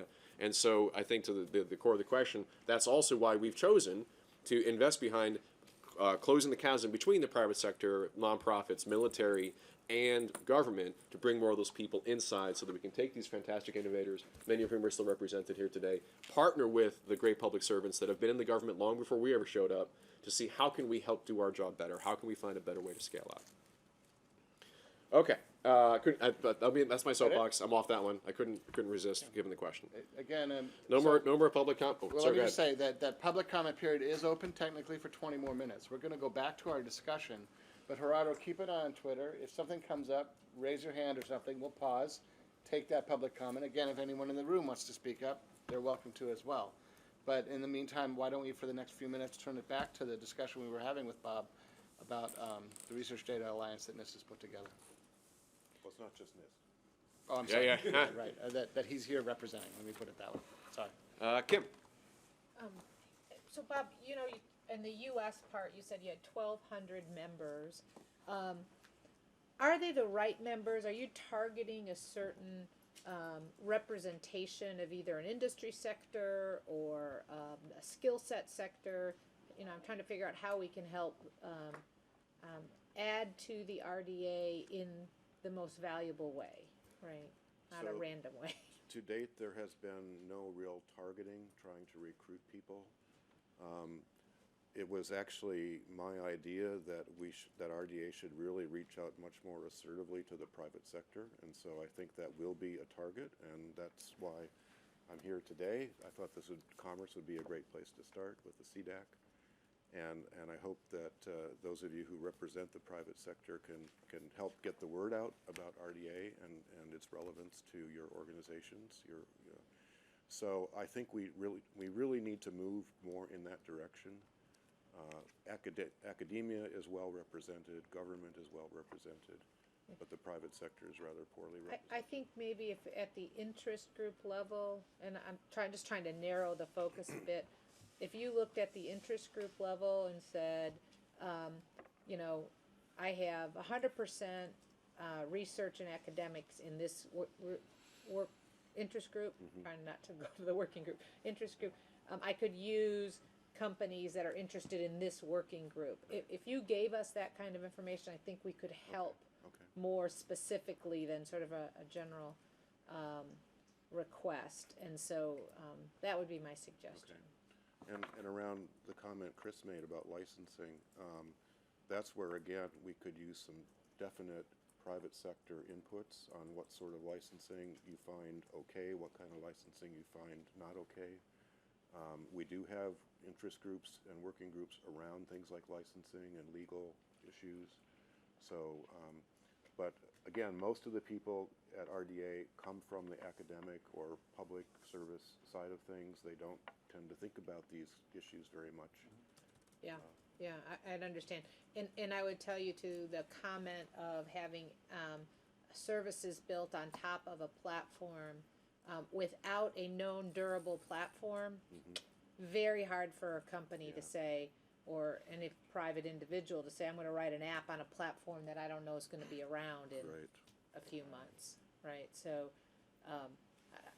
solidifying the sustainable infrastructure is probably a priority. I think Jack. Actually, you just said it. What is the platform? Is this in a cloud platform? There is no, I mean, RDA doesn't actually run infrastructure. It makes recommendations about things that run on top of infrastructures that are hosted by the other organizations that are members. But your website is running on something. Our website is, so the RDA International is actually a nonprofit organization that is in England. It's a very small organization. There's an executive director and a few people who provide some administrative support. But there's no actual, IT infrastructure beyond the website. And I think that's actually hosted by one of the member organizations in RDA Europe. So there's no actual hosting of the data. It's all just pointers, metadata that goes back to source information. That's right. It's the old clearinghouse concept of libraries. And that too follows a lot from our experience in the astronomy community, where we federated data, but we did not try to aggregate that data physically in one place, because there's all the curation and knowledge about the data that resides in a host organization. Well, where the world is today with REST interfaces is the ability to have federated, distributed, That's right. but then dynamically brought together on demand into a hosted infrastructure as we're talking about. So if there was a web cloud infrastructure where people could search your site and the data would be uploaded and then manipulatable, just as an architecture, that might be your next step. But that requires money or sponsorship. So if that was, now we're talking about, okay, maybe one of the infrastructure providers may want to donate that or provide it as a service for sale that you can search for free, but now downloading and then there's this opportunity for manipulatable tools to mess with that data. Well, with 120 different data types, what tool? Starts to get a little bit complicated. So maybe it's beyond what you're thinking. But what you're describing is exactly the approach we're taking at NIST for disseminating our data products. Right. And we will do that at NIST, building upon RDA agreements where we can. So that's where I see this, the synergy. The distinction for us. between data.gov and what NOAA's trying to do with hosted, with Amazon's participation, information. And so this is sort of experimental, but this idea of data.gov, no, it's worthless really. You get a list of junk and then you don't know whether it's good or not. And you have no early access to the data. That's 1990s. The new style is REST pointers to data dynamically uploading or having it run on cylinders someplace and being able to use it directly. So in other words, somebody said visualization ready data in the presentation yesterday. Some way that it's staged, and then it becomes more valuable data. So say that you have 1 million referenced data sets. I don't know how many are in your catalog, but maybe there's 5% of them that are actually manipulatable in this dynamic cached environment now you've got a game going, and both from the infrastructure provider, you could maybe have one or more, or just pick one, maybe there's a sponsor, and what do they get in return? What are these, okay, maybe their logo is on, we enable NIST, or, it's Intel Inside kind of thing, Right. or whatever it is.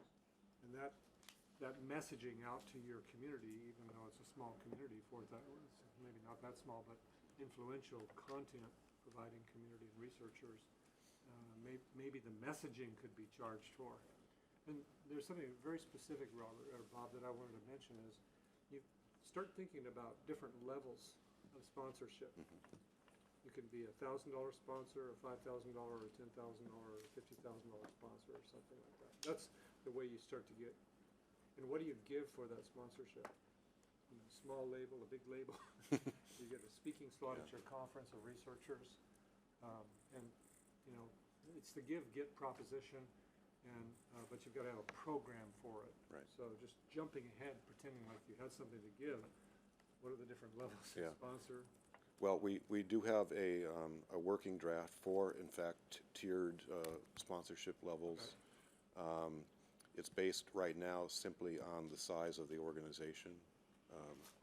Either it's, Well, that isn't going to work. but I just don't well, think that works. and I told them it wouldn't work for NIST because for us it would have cost us, I think, $500,000. Yeah. And Would no work is what way it- is that going to go to Yeah. a foreign not-for-profit company. And It's got to be a give-give proposition. You pay for what you get, and at least that's my experience of these sort of things. Final comment from Daniel. So I was curious, I was looking through the website on some of the different projects, and I was also looking at some of the different collaborations I've seen through government partners.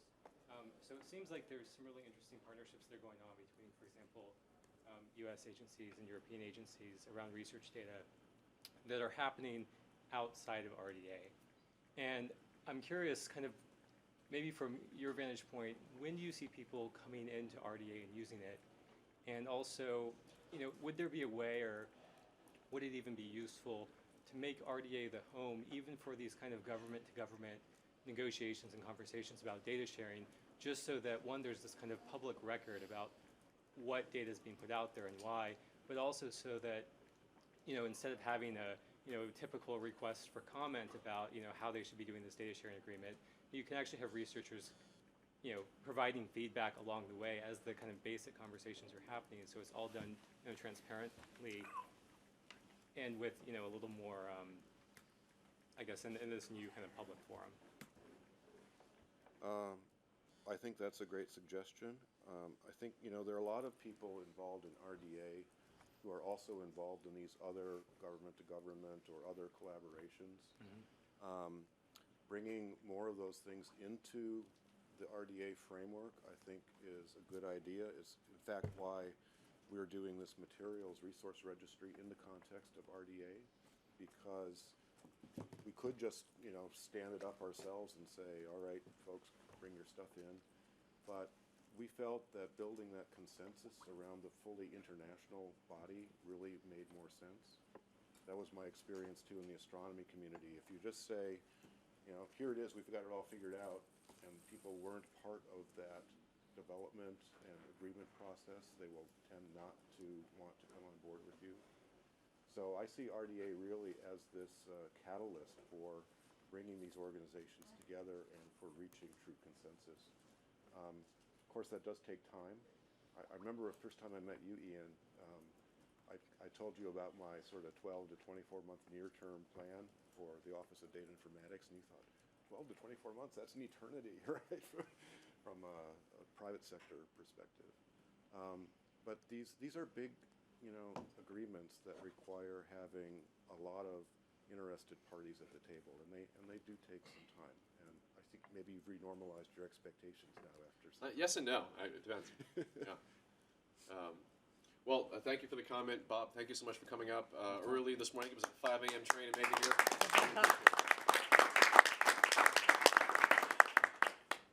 Gerardo, is there anything popping up? Nothing new. Okay, so we have a long public comment session. We only really have to do 10 minutes, so I'm going to go ahead and ask us to go get lunch. We'll come back at 12:15. At 12:15, if we've gotten any comments in the last 7 minutes, we'll answer them. But if not, and likely not, we'll move on to the last two sessions where we'll be discussing future of CDAC and DOC update and recommendations. And then we'll adjourn the meeting. So lunch is over in the corner. If people want to get lunch, we'll take a quick break here. Thank you.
said, I'm a rock star, and she showed me, she pulled out her laptop, not mine. I said, that's not my laptop.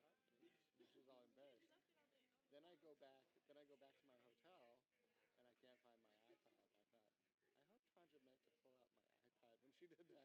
Otherwise, it's gone. But yeah, it was. No, that's great. I really appreciate it. Thank you very much. You have to make sure, number one, you can use it on time-sensitive things. People call me and they're prepared to fall back to actually paying full price elsewhere within the platform. But it's kind of it's a hit or miss. And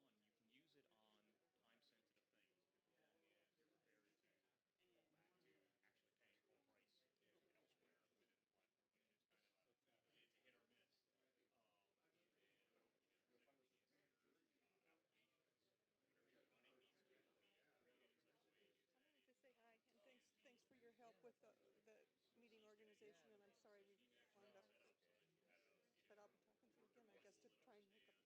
just shoot me an email. Okay. I like the jacket, and especially with the spotlights, it kind of sparkles. Yeah. I had people come up to me and try to pick it off. Like, no, it's part of it. I should get one like that. Hide things like cat hair and stuff, you know. Really good idea. Anyway, it's nice to meet you. Yeah, yes, we do.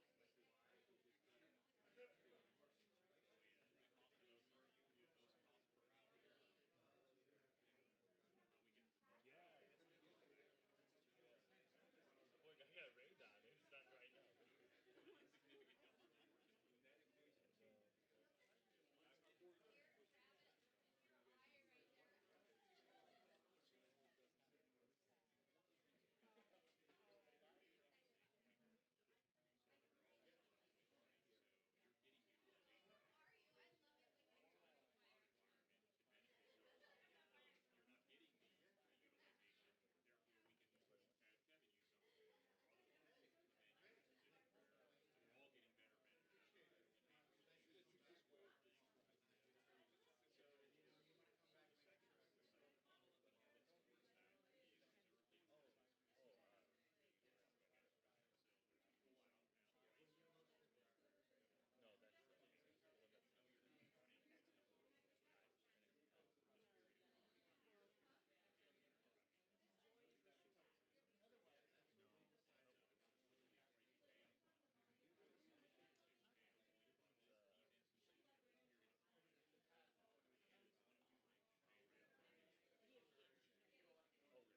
important discussion ahead of us about our future as a council and our next meetings and our new co-chairs, or if our old co-chairs are staying on board, whatever.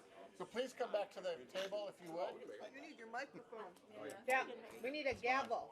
I know, I didn't bring my gavel. I'll have it next time. Tanja? They're so mad at me that I didn't bring it.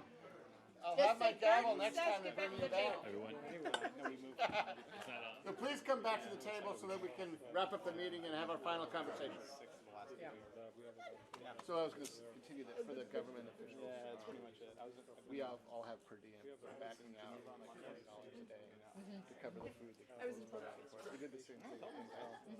And that's not exact, but it's roughly Representative, yeah. what you gave us. But we do have to be careful about doing things like the dinner we did Wednesday night. Yeah. Where, everybody has to pay. Everybody pays their own. way. And there's, Google's shouldn't be hosting for a dinner that costs $150. Okay, so we're going to get started here, and recognizing that many folks are traveling many places, and I will be greedy and try to steal the last 10, 20, 30 minutes of productivity before we lose some of the members. There are two big items left on the agenda. One was a summary of the take-away action items, and one is a discussion on the future of the CDAC. Because some of the members particularly are leaving, I want to do that future of the CDAC first, and then we'll do our best attempt to summarize. We've had many ways of attempting to digest the best action items from those discussions in previous meetings. Some of them have been very successful. We had a couple of really big missteps that sparked all sorts of interesting email chains. I think 1 meeting ago, 2 meetings ago, so we definitely messed it up at least once. And so I'm going to try a couple of new things still to try to digest the best. I had individual champions from each of the agenda sections basically tell their top 3 or 5 takeaways. They gave it to me last night from yesterday. And I would simplify them to say, a lot of them are how things should be done new or better, not necessarily what should be done new and better. And so that method is essential, but maybe not worth summarizing in their intricate detail. For example, the product demos, there were easily 30 things that were suggested, but a lot of them don't necessarily need to be rehashed as an official recommendation for the secretary without the she doesn't want necessarily know what we're talking about. So I'm going to try to digest a bit of those, and also, here's a crazy idea. Before we lose everyone here, I may ask just to go around the horn, one big takeaway that you've seen from your time here. You have the right to pass, but I'm going to ask that question of every member before we leave the table. So think about that in advance, but before we get to that, I do want to then, as said, talk about the future of the CDAC. The governance structure is a funny thing. The purpose of this, the number of members, how many members, how often we meet, and of course, so much is done not just behind the scenes for the live stream and the printing, but really how to make the time productive. I am very, very grateful for the insights, recommendations. I think we're all better off because of what Daniel and Kim have provided.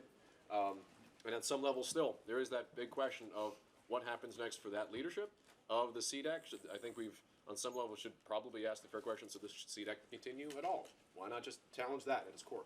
And then really get into the, well, why should it stick around if it does, and how should they be focused and organized? So that's my tee up. Open discussion now. Maybe I'll start with the co-chairs. Any initial advice or recommendations that you have for CDAC 2.0, then open it up for discussion. So, Kim? Okay, swallowed. Yeah, working lunch, yes. I do think it's important that CDAC continues. I think in the short period of time, the changes that have been made are very optimistic changes for the ultimate goal. And I don't think the magnitude of what is being undertaken is a 1-year deal or even a 2-year deal. I also don't think the maturity of data and analytics in its end state is fully mature. We're going to see a lot more improvements that can be done in the next, 5 years. So it would seem to me the government, just like every business, would need to be able to take advantage of those changes. So I'd be an advocate for the continuation, post-administration change of the CDAC. Post-administration, when does it actually end? January 20th, because the 21st is a Friday. But to your question, the CDAC is chartered through February of this year. We are renewing the charter for a new 2-year term right now, which would take it to 2018. Wait, February of 2016, so we're already past it? To February, I'm sorry. 7th. October of 2016. My apologies. October, yeah. the CDAC members actually are on the committee up to March of 2017. Yeah. They can be extended, you all can be extended for 2 years. We are in the process but like I said, rechartering the committee so that it extends for another 2 years, starting in October. I said for that, I meant October of 2016, should carry it to 2018. Okay, so that's the time, because I wasn't sure how the timing was. Yeah. Daniel? Yeah. So I certainly agree that there's a need to continue this. I think as long as there is we don't have a commerce electrification advisory committee, clearly, because we all agree that there's certain technologies we agree are necessary. I think until we agree that, I love that. That's great. across Yeah. government data is necessary, we'll have a need here. But I do think we should be thinking about how it might change in the future, be incorporating additional feedback. I think one thing in particular that I've been thinking about, I think has come out in this meeting through various comments that people have made, is about how we can formalize, or how Commerce can formalize the process for receiving proposals in some form or another, whether it's industry proposals to do a certain project, research proposals to do something, individuals saying, here's a project I'd like to volunteer on, but really streamline this process of how exactly someone approaches Commerce Department or the different bureaus with a proposal. And part of this is, what Justin was talking about yesterday about just making it clear that the Department of Commerce is open for business and that there are all these different methods of engaging. But also just looking at how else, there is a separation, I think, between what the Commerce Department employees or staff might decide are the right priorities versus what an external review party might say is the right priorities, and that there's a role maybe in the future for CDAC or something like it to be providing feedback on any proposals that Commerce is receiving. So to be able to say, as an outside research community representative, I think this is the kind of proposal you should be focused on, or industry saying, this is the type of thing you should focus on, or even just providing feedback on those proposals and say, here's what might go wrong, or here's how it can go even more right. And so that's something that I think we should be thinking about as well. Any additional comments or questions or feedback on this? And you're all here, so on some levels, should we be? Are we moving on to we can do how should we do business, or Certainly, yeah. Or are we just on whether we should? I still have one meta point before we go to how. That's okay. Selfishly, I think the reason that I came here is I wanted to learn what the heck you guys were up to, because it's really confusing from the outside. Yeah. And I think that's really important as part of this dialogue. I think one of the big questions in if this should continue is, how is it? What are the different kinds of metrics of usefulness? Which is to say, like, we can all talk about the things that we've learned from it, which is like our selfish desires to come in and make sense of things, and there may be other business interests and motivations around the table. But there's different things about what you guys are seeing on the inside about what is effective or not. Which is to say that there are certain reasons that an advisory council can exist in general. One is to legitimize, right? To legitimize stuff you're already doing, and I will acknowledge that. Sometimes you saying it is not going to be as effective as us saying it. I get that. So, like, acknowledging when that's part of the goal. Some of it is to provide meaningful counsel on something very particular in a direction. And I don't feel that that's exactly what we've been doing to date. And I don't know that that's necessarily a bad thing. It's like little bits here and there as opposed to like a strategic, direction conversation. Another is to provide a kind of expertise that is otherwise unavailable in-house. And we have a couple of conversations where that is relevant. But a lot of it is trying to figure out what that is and then how effective are we being at those things. And I think that's, to me, is what sometimes the missing element where it's just like, oh, tell us what we should do. And we're all like, smile, blink, not sure. Because I think that that's where we have like different kinds of expectations as to why we're here. And I think that if this were to continue, I think being a little bit clearer on what are the, the values on each side of the equation, for us as participants and for you guys, that would actually make it worth it to the next stage in leveling up. I think it's incumbent upon us, and we've tried a little bit differently this time, to give you a little more information prior to the meeting, in this case around the project, so that you had time to actually vet them and think about them a little bit. And Kim had the great idea of doing this kind of breakout in teams, so that you could have a focus on one project between three of you to give specific feedback. I think we need to figure out how to develop that model out further so that you guys have a lot more to kind of comment on instead of just getting it for the first time. When again, it goes out like, is that the best value we can offer? Like, I don't. I think it's one pillar that's really important. Right, as well, and so. but I think it's acknowledging and understanding what are the different kinds of values and what's the best use of everybody's time on that equation. And I'm not saying one of them is right or wrong. I'm just saying like I think that clarity is necessary for next stage. Please. I would second what Dana's saying there, in that, I mean, I guess the conversation about kind of what do you guys want to be, an enabling institution versus an implementer versus a demonstration institution, kind of gets to that as well. And I think that would, Dana's point, kind of firming that up and thinking about how we want to go forward, understanding what we want to achieve there would be really helpful to know the types of, because I think we can give you good advice like we did yesterday, looking at pilot projects, but I do feel that to some extent, like talking about some of the legislative stuff and how the stuff is funded and you're funded, and clearly marketing your organization and marketing the value of this is important to you guys. A lot of that's legislative and some heavy lifting that we don't even talk about here, but it sounds like we probably should talk about that here. And because it seems like we don't talk. Should we talk about? Right now you guys are a shared service organization, so you guys offer up your services and expect compensation from the organizations that you contract with. That doesn't seem, in the grand scheme of things, it seems like organizations that fund data should also pay a tax on that and say, well, part of that is. If we're going to collect weather data, then we're, 3% of that goes to the data infrastructure to collect that data and make it open, and that it has to be open and machine readable. And then part of that tax for anything in the Commerce program would go to a central organization that kind of helps kind of cross-cutting issues make that happen. And I would think CDS would be, one of the cross-cutting organizations there. And it feels like we could be more helpful in helping you figure out how to get that into legislation and get that funding figured out, rather than you guys just trying to be scrappy and help where you can, given the structure in which you have to work with.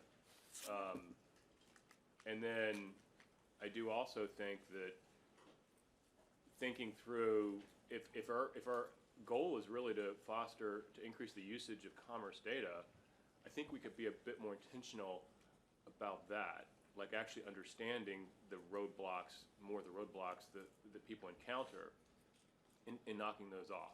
Because I think like that's how we would handle it in the private sector, is we would say, okay, well, let's do some focus groups, let's do some surveys, let's find out.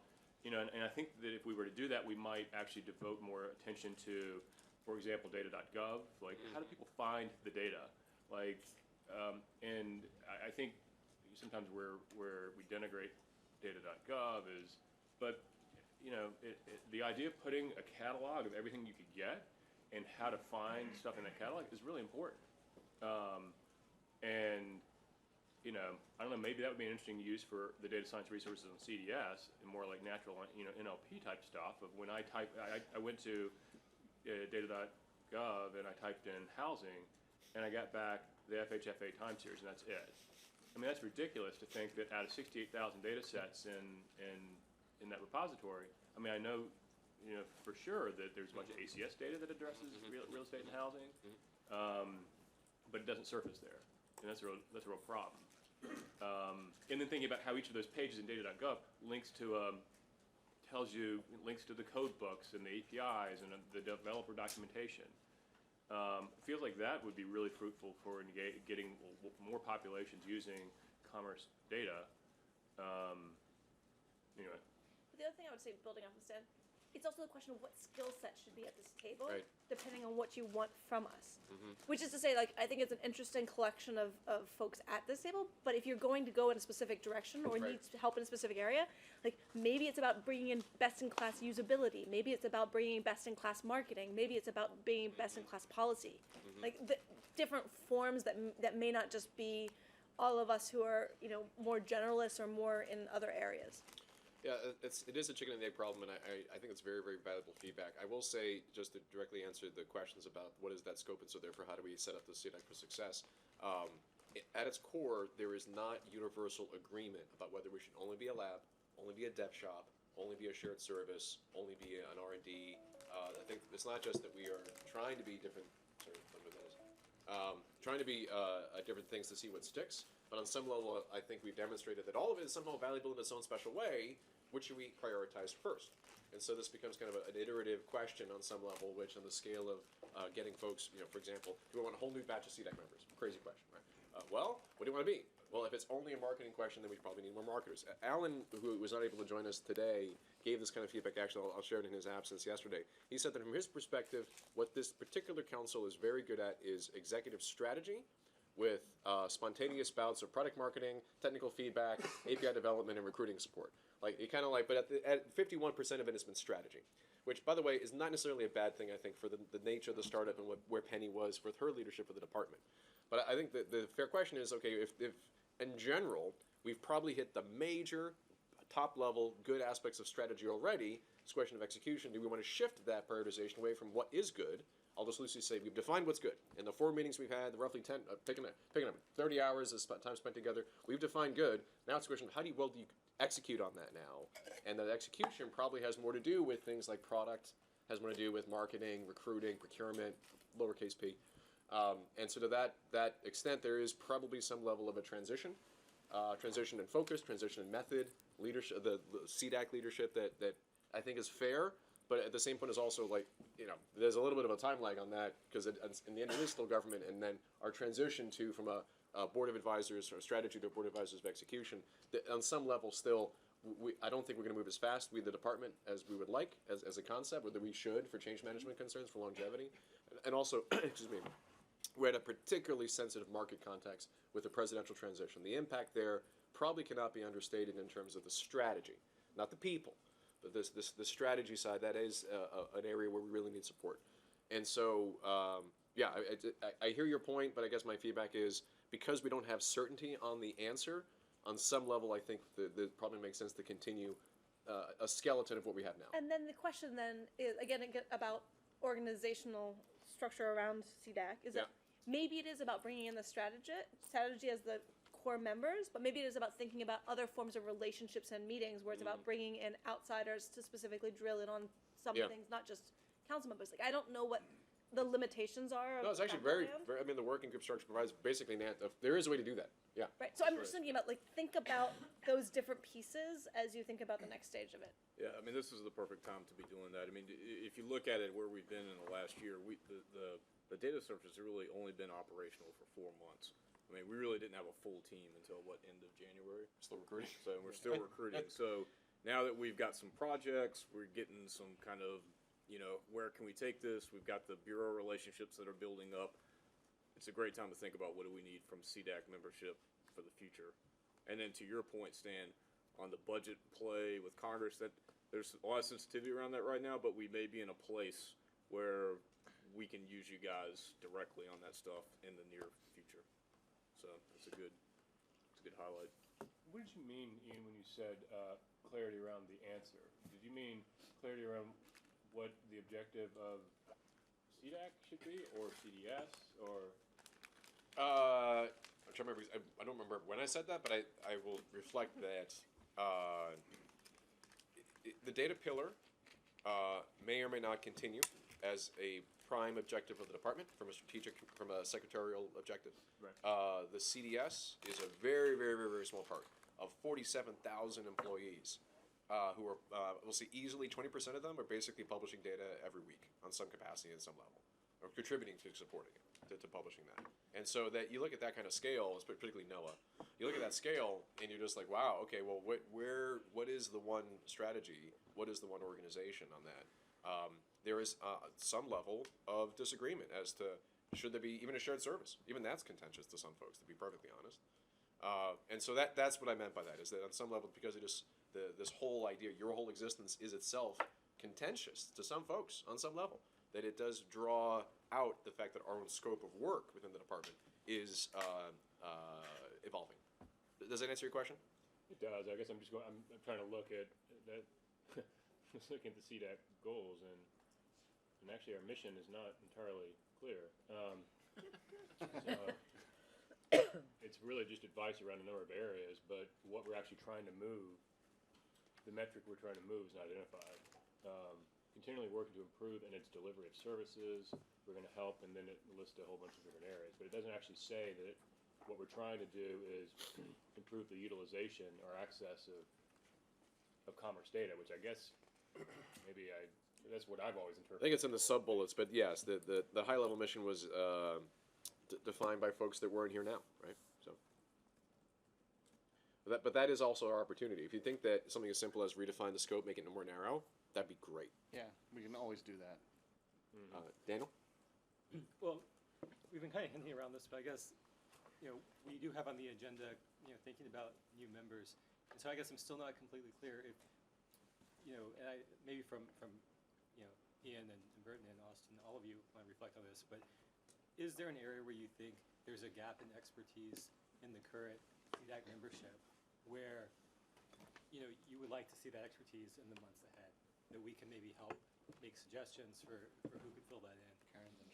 I don't know that I'd say that there's that I can say we've got a gap on the council as it currently is constituted, but we do have a great need for marketing help in the next 3 to 6 months. And I just, Marketing or internal marketing. I'm as going much to as just external. jump in, as other Please, people please. have been doing, but I think a gap, That bad. sorry, a gap has been, I think, to my mind, in several different places, a real focus on usability of the sets and having a real deliberate user interface, user experience, somebody who's got that rigor and experience on what you should really be doing to build that in as a infrastructure piece, I think would be really helpful person to add, somebody like that on the board. I think everybody's got kind of their own instincts, and maybe some people have hidden sort of, sidelines where they're doing user experience stuff, but I think that that's really important. And that would be my thing when you were going to go around the horn about like one of the unifying themes. And I also wanted to respond just about the question of should we continue CDAC? It's sort of beating a dead horse, but I would have responded, I think we should continue CDAC as long as you are feeling that you're getting value out of it. And so I don't think it really is, I don't think it's a question if you feel like you're getting value out of it. I think that, it's a no-brainer to keep it going. And also about the FACA sort of working groups, I know you know this already, but just, I'm on another FACA for the Department of Energy, and we've just launched about 4 different working groups where there's a couple co-leaders drawn from the committee, and they go out and find the best people that they need as resources and form a working group, and then report back to the board, at the plenary meeting. And that works really well, and I think people are excited to get other voices at the table besides the ones that are officially on the committee. Kathy? So you asked about the best ideas that came up, and I really like the idea that you would have production services where you have that shopping catalog, which you can just give to people and tell them, here, this is how you hire, this is how you get things deployed, this is how you get your GitHub account. These are solutions you invented, actually, not only the technical solutions, but also the infrastructure and political issues. And then you would have that prototyping labs that Jack mentioned, and there you could have these external proposals coming in, and then people in the prototyping labs, they would work on those, and this way you already have a buy-in from people that really want that API or want that technology, and they can't do it because they don't understand the data as well as you do. And then the advisors would become a means to vet those proposals or to provide advice how to best implement them. And maybe you even want a co-matching from the outside party so that they're really invested and they're really pulling their own weight as well. And then ultimately you would have these 2 things, and ultimately you would also have the prototypes becoming real products. And this way you have a pipeline of how do you innovate these new products internally. I have some ideas on that, but I lost track a little bit. Was it Jack? Okay. I was first. Yeah, sorry. I was looking at her, listening to her. I wasn't looking. Sorry. I'm just being Yes. more assertive now. Please. So, and mine was a short thing. So, and this was sort of like an idea for capturing this stuff maybe as we're going along instead of at a roundup at the end. This was part of my how that I was going to ask about a few minutes ago. a brainstorming sort of whiteboard where we can be seeing ideas and you know, massage them a little bit during the meeting, not as like a formal session, but just be able to view, you know, those Yeah. take-home notes, Yeah, all of us yeah. together on a shared whiteboard. And I think the PTO slide with that whiteboard kind of reminded me Yeah. the power of having that. Yeah, living yeah, track. I love It those. could maybe be online, but I think physical one in the room here, you know, where we can just go up and scribble ideas to come back to Yeah. would be really helpful. Yeah, or it doesn't even have to be even just, yes, during the meeting, and also even after, oh, yes, even afterwards and during, that on some level, that, because of the structure, that's always open in a way, but not as physically helpful as that one whiteboard. I think Jack? CDS exists. This little entity, this Yes. kind of a board to give you advice. Yes. I was struck by what Stan said. What is the mission? And you mentioned that there's two pillars. One pillar is the data pillar. So that's really all about promoting the use of Commerce's data inside of Commerce, inside of the government, and beyond. The other one is this notion of building apps based on the data. These might be your two operating directions. So if those are the two things, what's strategy and what's product? It was an interesting thing that you made that distinction. I think these co-evolve. Your strategy and your products co-evolve. I don't like to separate them. So you are co-evolving your strategy, and as you build data products and as you build app products, I mean, my one walk away from this is start thinking about CDS as this lab that facilitates the promotion and creation and utilization of content, external and internal, and use projects and project-based learning as a mechanism to make that really come alive. So, Excellent. Yeah, thank you. So that's the big gift Yeah, yeah. that I got out of this meeting, is the lab idea. I think it's Bill. Yes. You know, one thread that I feel like has been lost a little bit is this notion of building an ecosystem.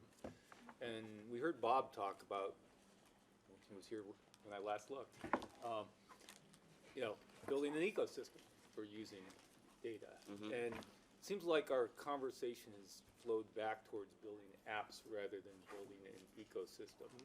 I sort of feel like we should be more on the ecosystem side than on the app side. And so how do you enable that ecosystem? Well, the lab, I think, is consistent with building an ecosystem, but there are other things that we're not talking about so much, such as bringing communities together and things like that. I think we've lost that thread. I don't know whether I'm the only one who feels that way. An ecosystem of partners and users in the government Well, and beyond the government. yeah, the notion that really what we're seeking here is amplification of the commerce data.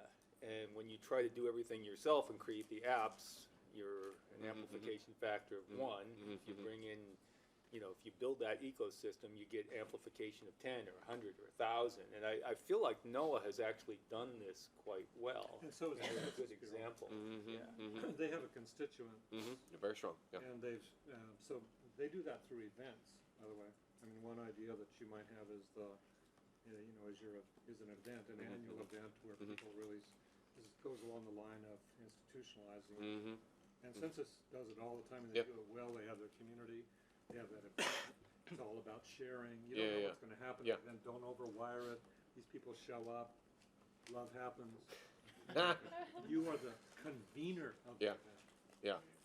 I guess I would add, I think there are pretty strong ecosystems around each of the bureau's kind of data sets, and like Census has mentioned in NOAA. And then the question maybe for us is like, I know Ty and Jeff and Ian and all the members of the team have done a lot of outreach, speaking at conventions to developers and trying to build that developer community. But it's something for us to think about is what You other can have ways your own to do event and your own community. I mean, it's just what's the silver line that really thread that really pulls it all together? It's, you know, CDS. Well, just to bring some clarity to even just some of the basic structures, you know, individuals, so you're in many ways voluntary, right? It's not like you're contracted on a labor contract, and you're appointed to the secretary, not to me, not to Congress, right?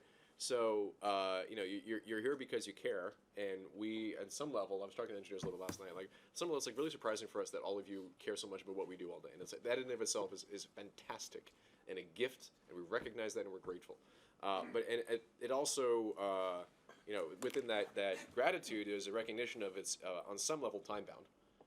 And so that we just curious as to what's going to happen next. Obviously, individually, you can just easily email Tanja and Bert and say it's been fun, but it's time for me to move on. We respect that, and we'll be very grateful for your public service.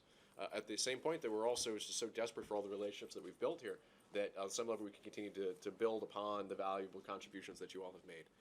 Even at the most functional, even at the most functional level, it's on the agenda, so I might as well just ask it. If anyone.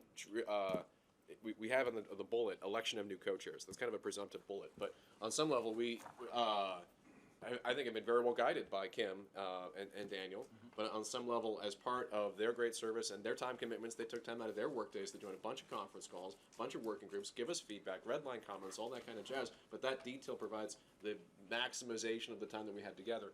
On some level, I think even Daniel and Kim were probably curious themselves. Hey, anyone else want to take a shot at this and help answer some of these questions going forward? So, two ends of the spectrum there. We're grateful if you leave, we understand. Same point, if this is worth continuing forward, is anyone interested, now or privately, to help guide more of that future? I don't know, Daniel, if you want to, open it up to other folks who want to take your spot. Yeah, absolutely. I'm a strong believer in term limits. So, and I mean, we've talked a lot about just even within the Department of Commerce how we want to see, changing voices and ideas. I think it'd be good even for the committee just to have, two new people step up and do it just to get new perspectives. Yeah. I think I'm back to the chicken egg element of this, which is to say that, like, I think that the right leadership has to come from the strategy of how to make this useful. Mm-hmm. And the thing is, I think at the end of the day, that's on you guys Yep. to really work out what is needed. Mm-hmm. Because I don't think it's a matter of anyone from this table necessarily setting the strategy for y'all. I think it's about y'all identifying what you need and then coming to us and saying, this is these are the places that we see possibility. Yeah. And then it's a question of what leadership matches with that. That's a fair point. And I think in the interest of time as well, let me take that as one of my top action items is that at the next meeting, I'll personally just be very clear what has been our path, what is the strategy we're on, where we are at that time. I'll loosely say a few months, fall time. I'm just throw September out there for no reason. Well, if we get it's the best time to do it. Yeah, September, we think September's the best time to do it. All right, so September it is. Great, awesome. Gives me time to type it. So by September, and achieve a consensus on it. I will report to you officially what is our path going forward, what's our proposal, what's our scope, and then based on that, look to you all for recommendations about membership, working groups, leadership, time commitments. We happen to be meeting 4 times a year. It should just be once a year, and then you say, come back to us, whatever. There's a lot of functional things that can follow, but I think you're absolutely right. It should start with the scope, then figure out the resources, and then figure out the schedule. When we go out of order, it tends to not work very well. And your use of R in that sentence, is that CDS or CDS? Oh, the department. The department. The department's going with data, I believe. I cannot be, given the expertise and the scope of your charter, it cannot be CDS only. I agree with that. If Justin and Bruce were here, I would look for the nod of approval, but I believe that very strongly. It's not just about the team here. So it's, your R there would be what CDAC should be doing, and what the department needs CDAC to do. Yes. Yeah. I think But if I could speak to this, Please.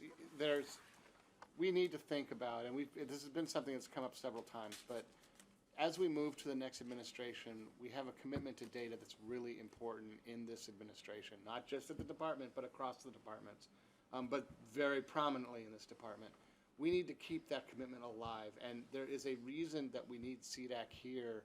Even if you think you might be outliving your usefulness, we need you for another year plus to keep that commitment moving forward, because you're part of the permanence of this. There are people that are part of the permanence of this.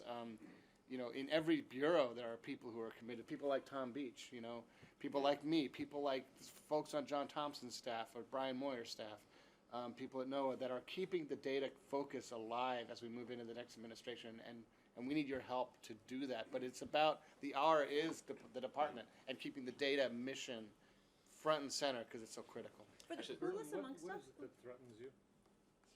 Everything. What was that, Jake? What what is it that threatens, threatens when us? I think about Guys are scared permanence, about it that's gonna happen with a change of administration. What is it that, I mean, I get that you guys are emphasizing it, but what is it that could wipe this out? Well- New secretary, new priorities. So is it Deprioritize totally this. under the control of the secretary? I mean, NOAA's you going to guys keep serve publishing at the- data for decades, but the strategic prioritization, the enablement, the modernization of tech, the modernization of data skills, that is a reprioritized response to Penny's leadership. And you're the thing- putting- and the you're thinking putting of it under the one- data pillar. Yes. You said The- that. the So Penny it's- has 5 pillars, one of them is data. Yeah, one of them is data, but Yeah. actually, and we argued this last summer, that it's a lot more than data that you're doing. You're building a whole culture of modernization, a new style of doing things, the 18F style, Yep. all that Yep. kind of stuff. Right. So that's your real strategy. And that is threatened by a change of an administrator. Is that true? yes, it is. And it's also true because, I mean, we lose a lot of the leadership, from the secretary to Ian to Bruce to many others at the end of this year. Yeah. We need to keep alive the staff that have been hired. So Culture. funding in 17 is an issue, although we're working that out. And funding long-term is an issue, and we're working that out. We're finding different avenues to pursue. But if we can build, this Commerce Data Service looks at one department and the data produced by one department, not 12 specific bureaus that necessarily need to focus on their own data. That's not a bad thing. But how do you transcend that so that you have, as Justin talked about yesterday, one department? And that's what we want to keep alive. That's Well, what we want to keep contributing moving forward. projects that have visibility. Right. Are one of the big ones, right? And also the cultural, you can do the cultural thing, and I get that, but actually it's those big contributions that are gonna keep the support there. And That's that'll right. transcend administrative changes. Right. You're doing really well, just like the weather service is really a great thing. What is it that, so does the lab, is the lab has to, well, the lab has to be seen as something as significant as that. And then through the transition teams, I mentioned this yesterday, you've got to work on both sides Right. of this, starting now Yeah. to get that wired into their heads that there's a new culture, it's a new age, it is the 21st century, data and tech really, and we have been able to accomplish this evolution. Then you've got to have examples Yeah.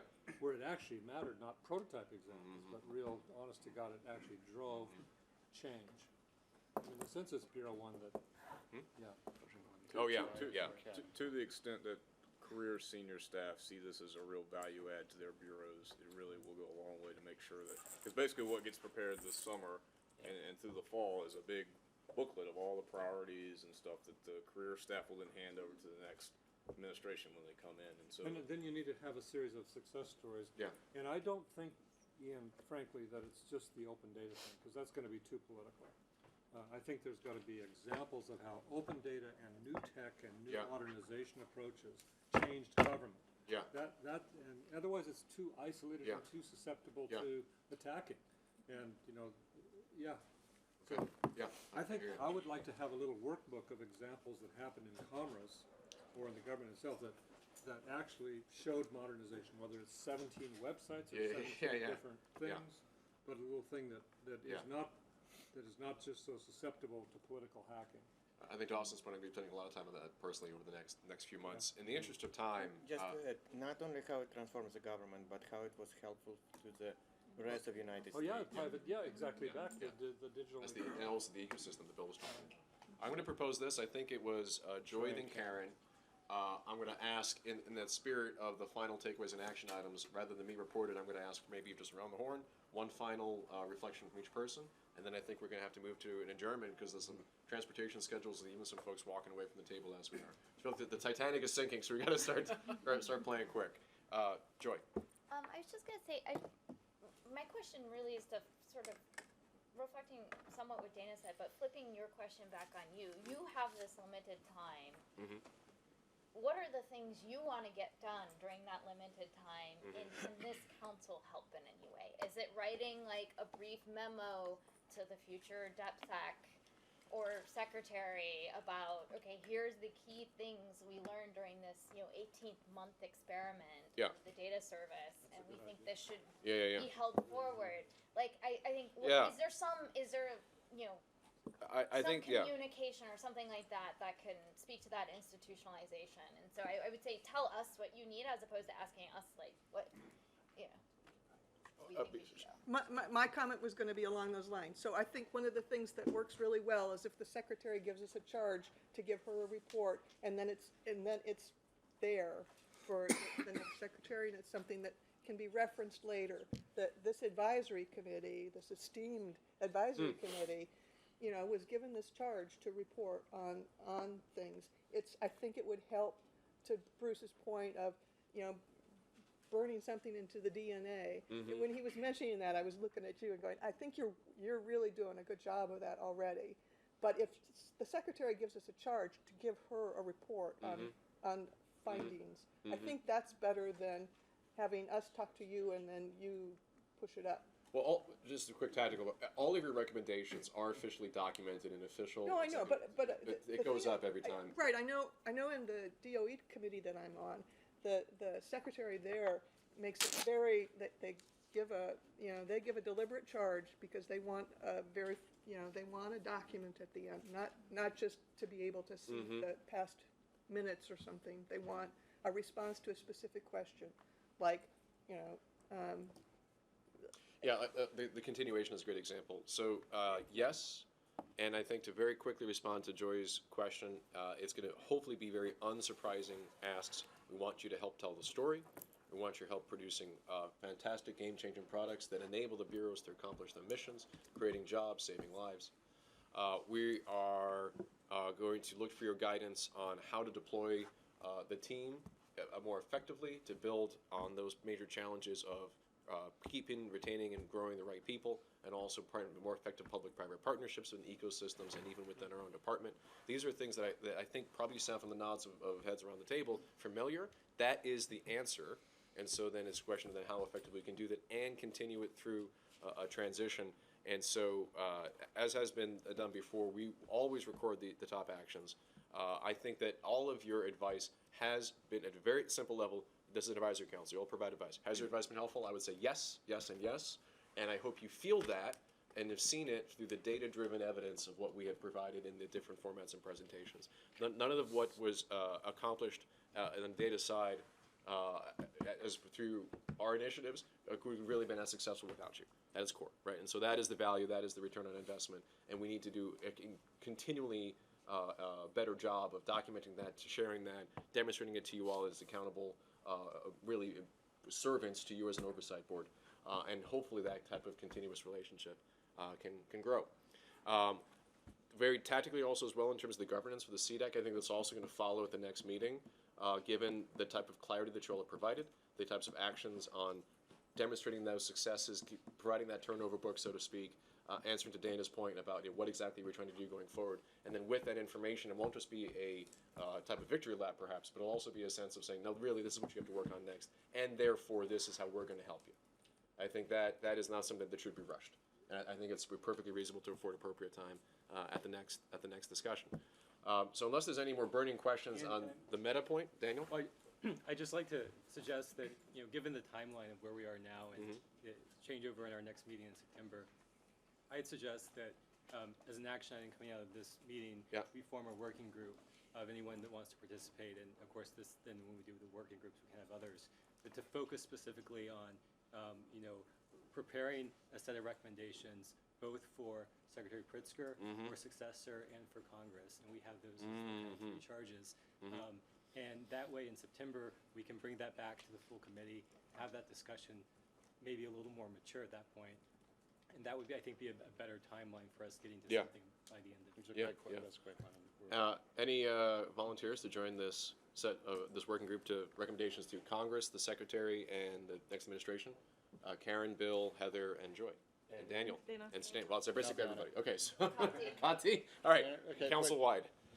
But thank you for that fantastic recommendation, Daniel. I'll manage it. Okay.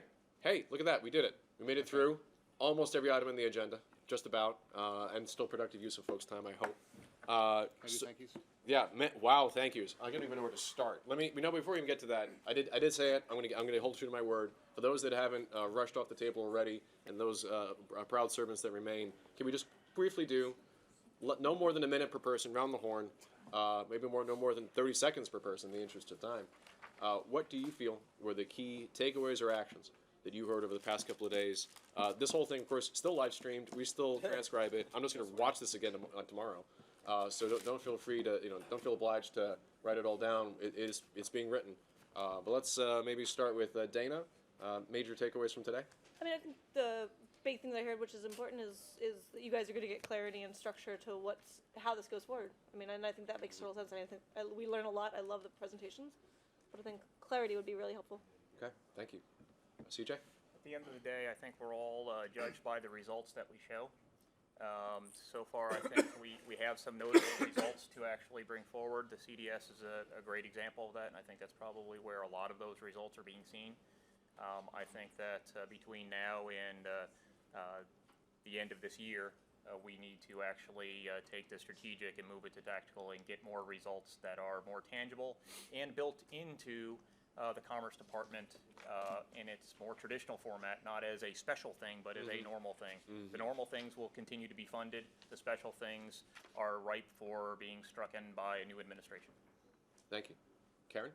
I snuck this in a little bit earlier, but the thing that I noticed as a common thread was sort of and it's across industry, I think, usability engineering being something that needs more emphasis kind of across the board. Making sure, I mean, and that's key for people, finding things, the discoverability of the data, the usability of the data, making sure that the website looks fresh, that all the data and commentary there is fresh, and that you are being responsive to the way that people are using that. And I think that usability studies get far under budgeted.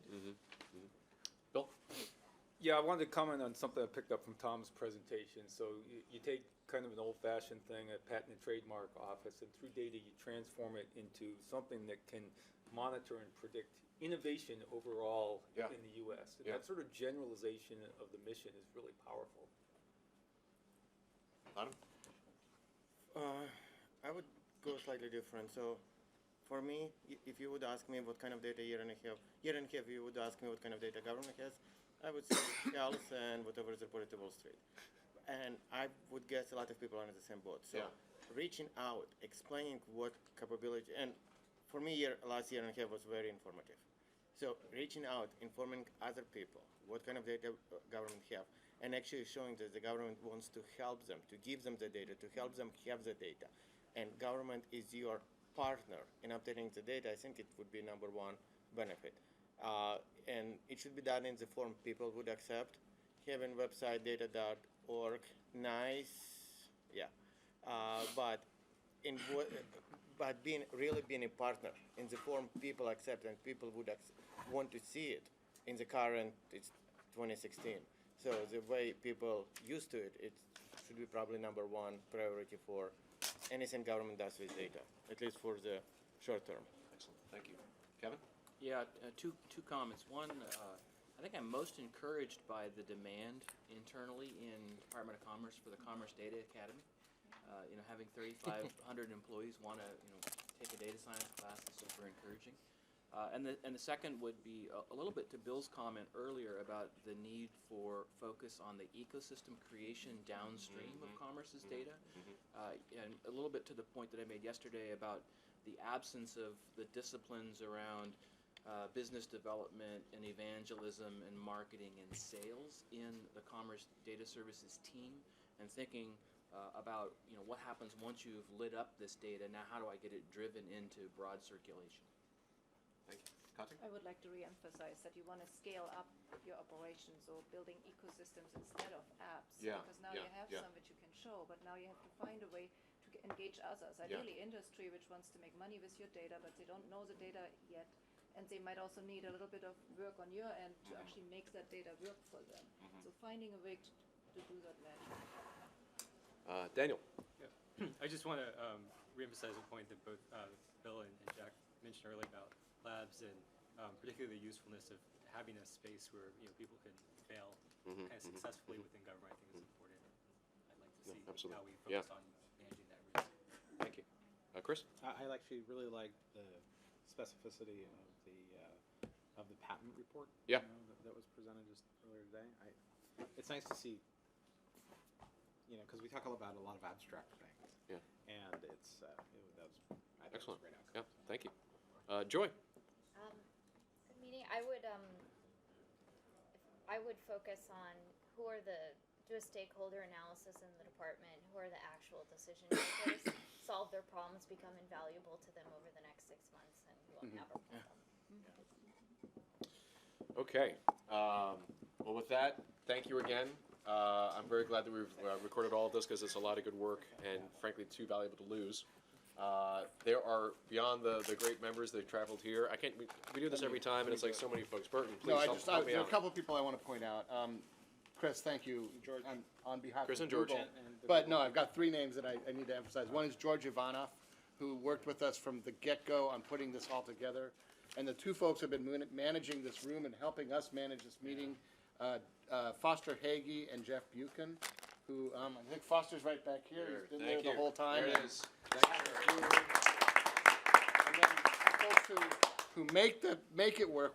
LaWanda Rivers, who might be in the room still, I don't know. She managed all the travel along with Elaine Russell back at headquarters to get you all here and to take care of the conference and the nuts and bolts of the conference. Gerardo Bonilla, who's sitting over yeah. there, and Pam Bell, who I believe is still in the room, have been helping. There she is. over there.